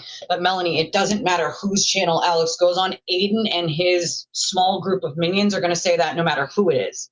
No matter who it is. If it's a channel that no one has ever talked about Karen Read on, he will still criticize it because it's not him. So it doesn't, like, if people understand fully who Aiden is, then maybe they could understand. But, like, that's what he'll do no matter who it is. So if we put emphasis on what channel he's going to be on, then, like, we're losing the whole point in it all, which is that Alex is trying to get awareness out about what happened to him or what happened to his family and him being a witness to it. And it's like, I would rather see him with someone who can relate to what he's talking about, right? I'm a survivor myself, but I'm sure there's plenty of other content creators that are survivors that could have him on and give it the soft hand that it needs versus the screaming and yelling that Aiden does, or someone who's not comfortable covering the subject itself because they've never sort of had to deal with it.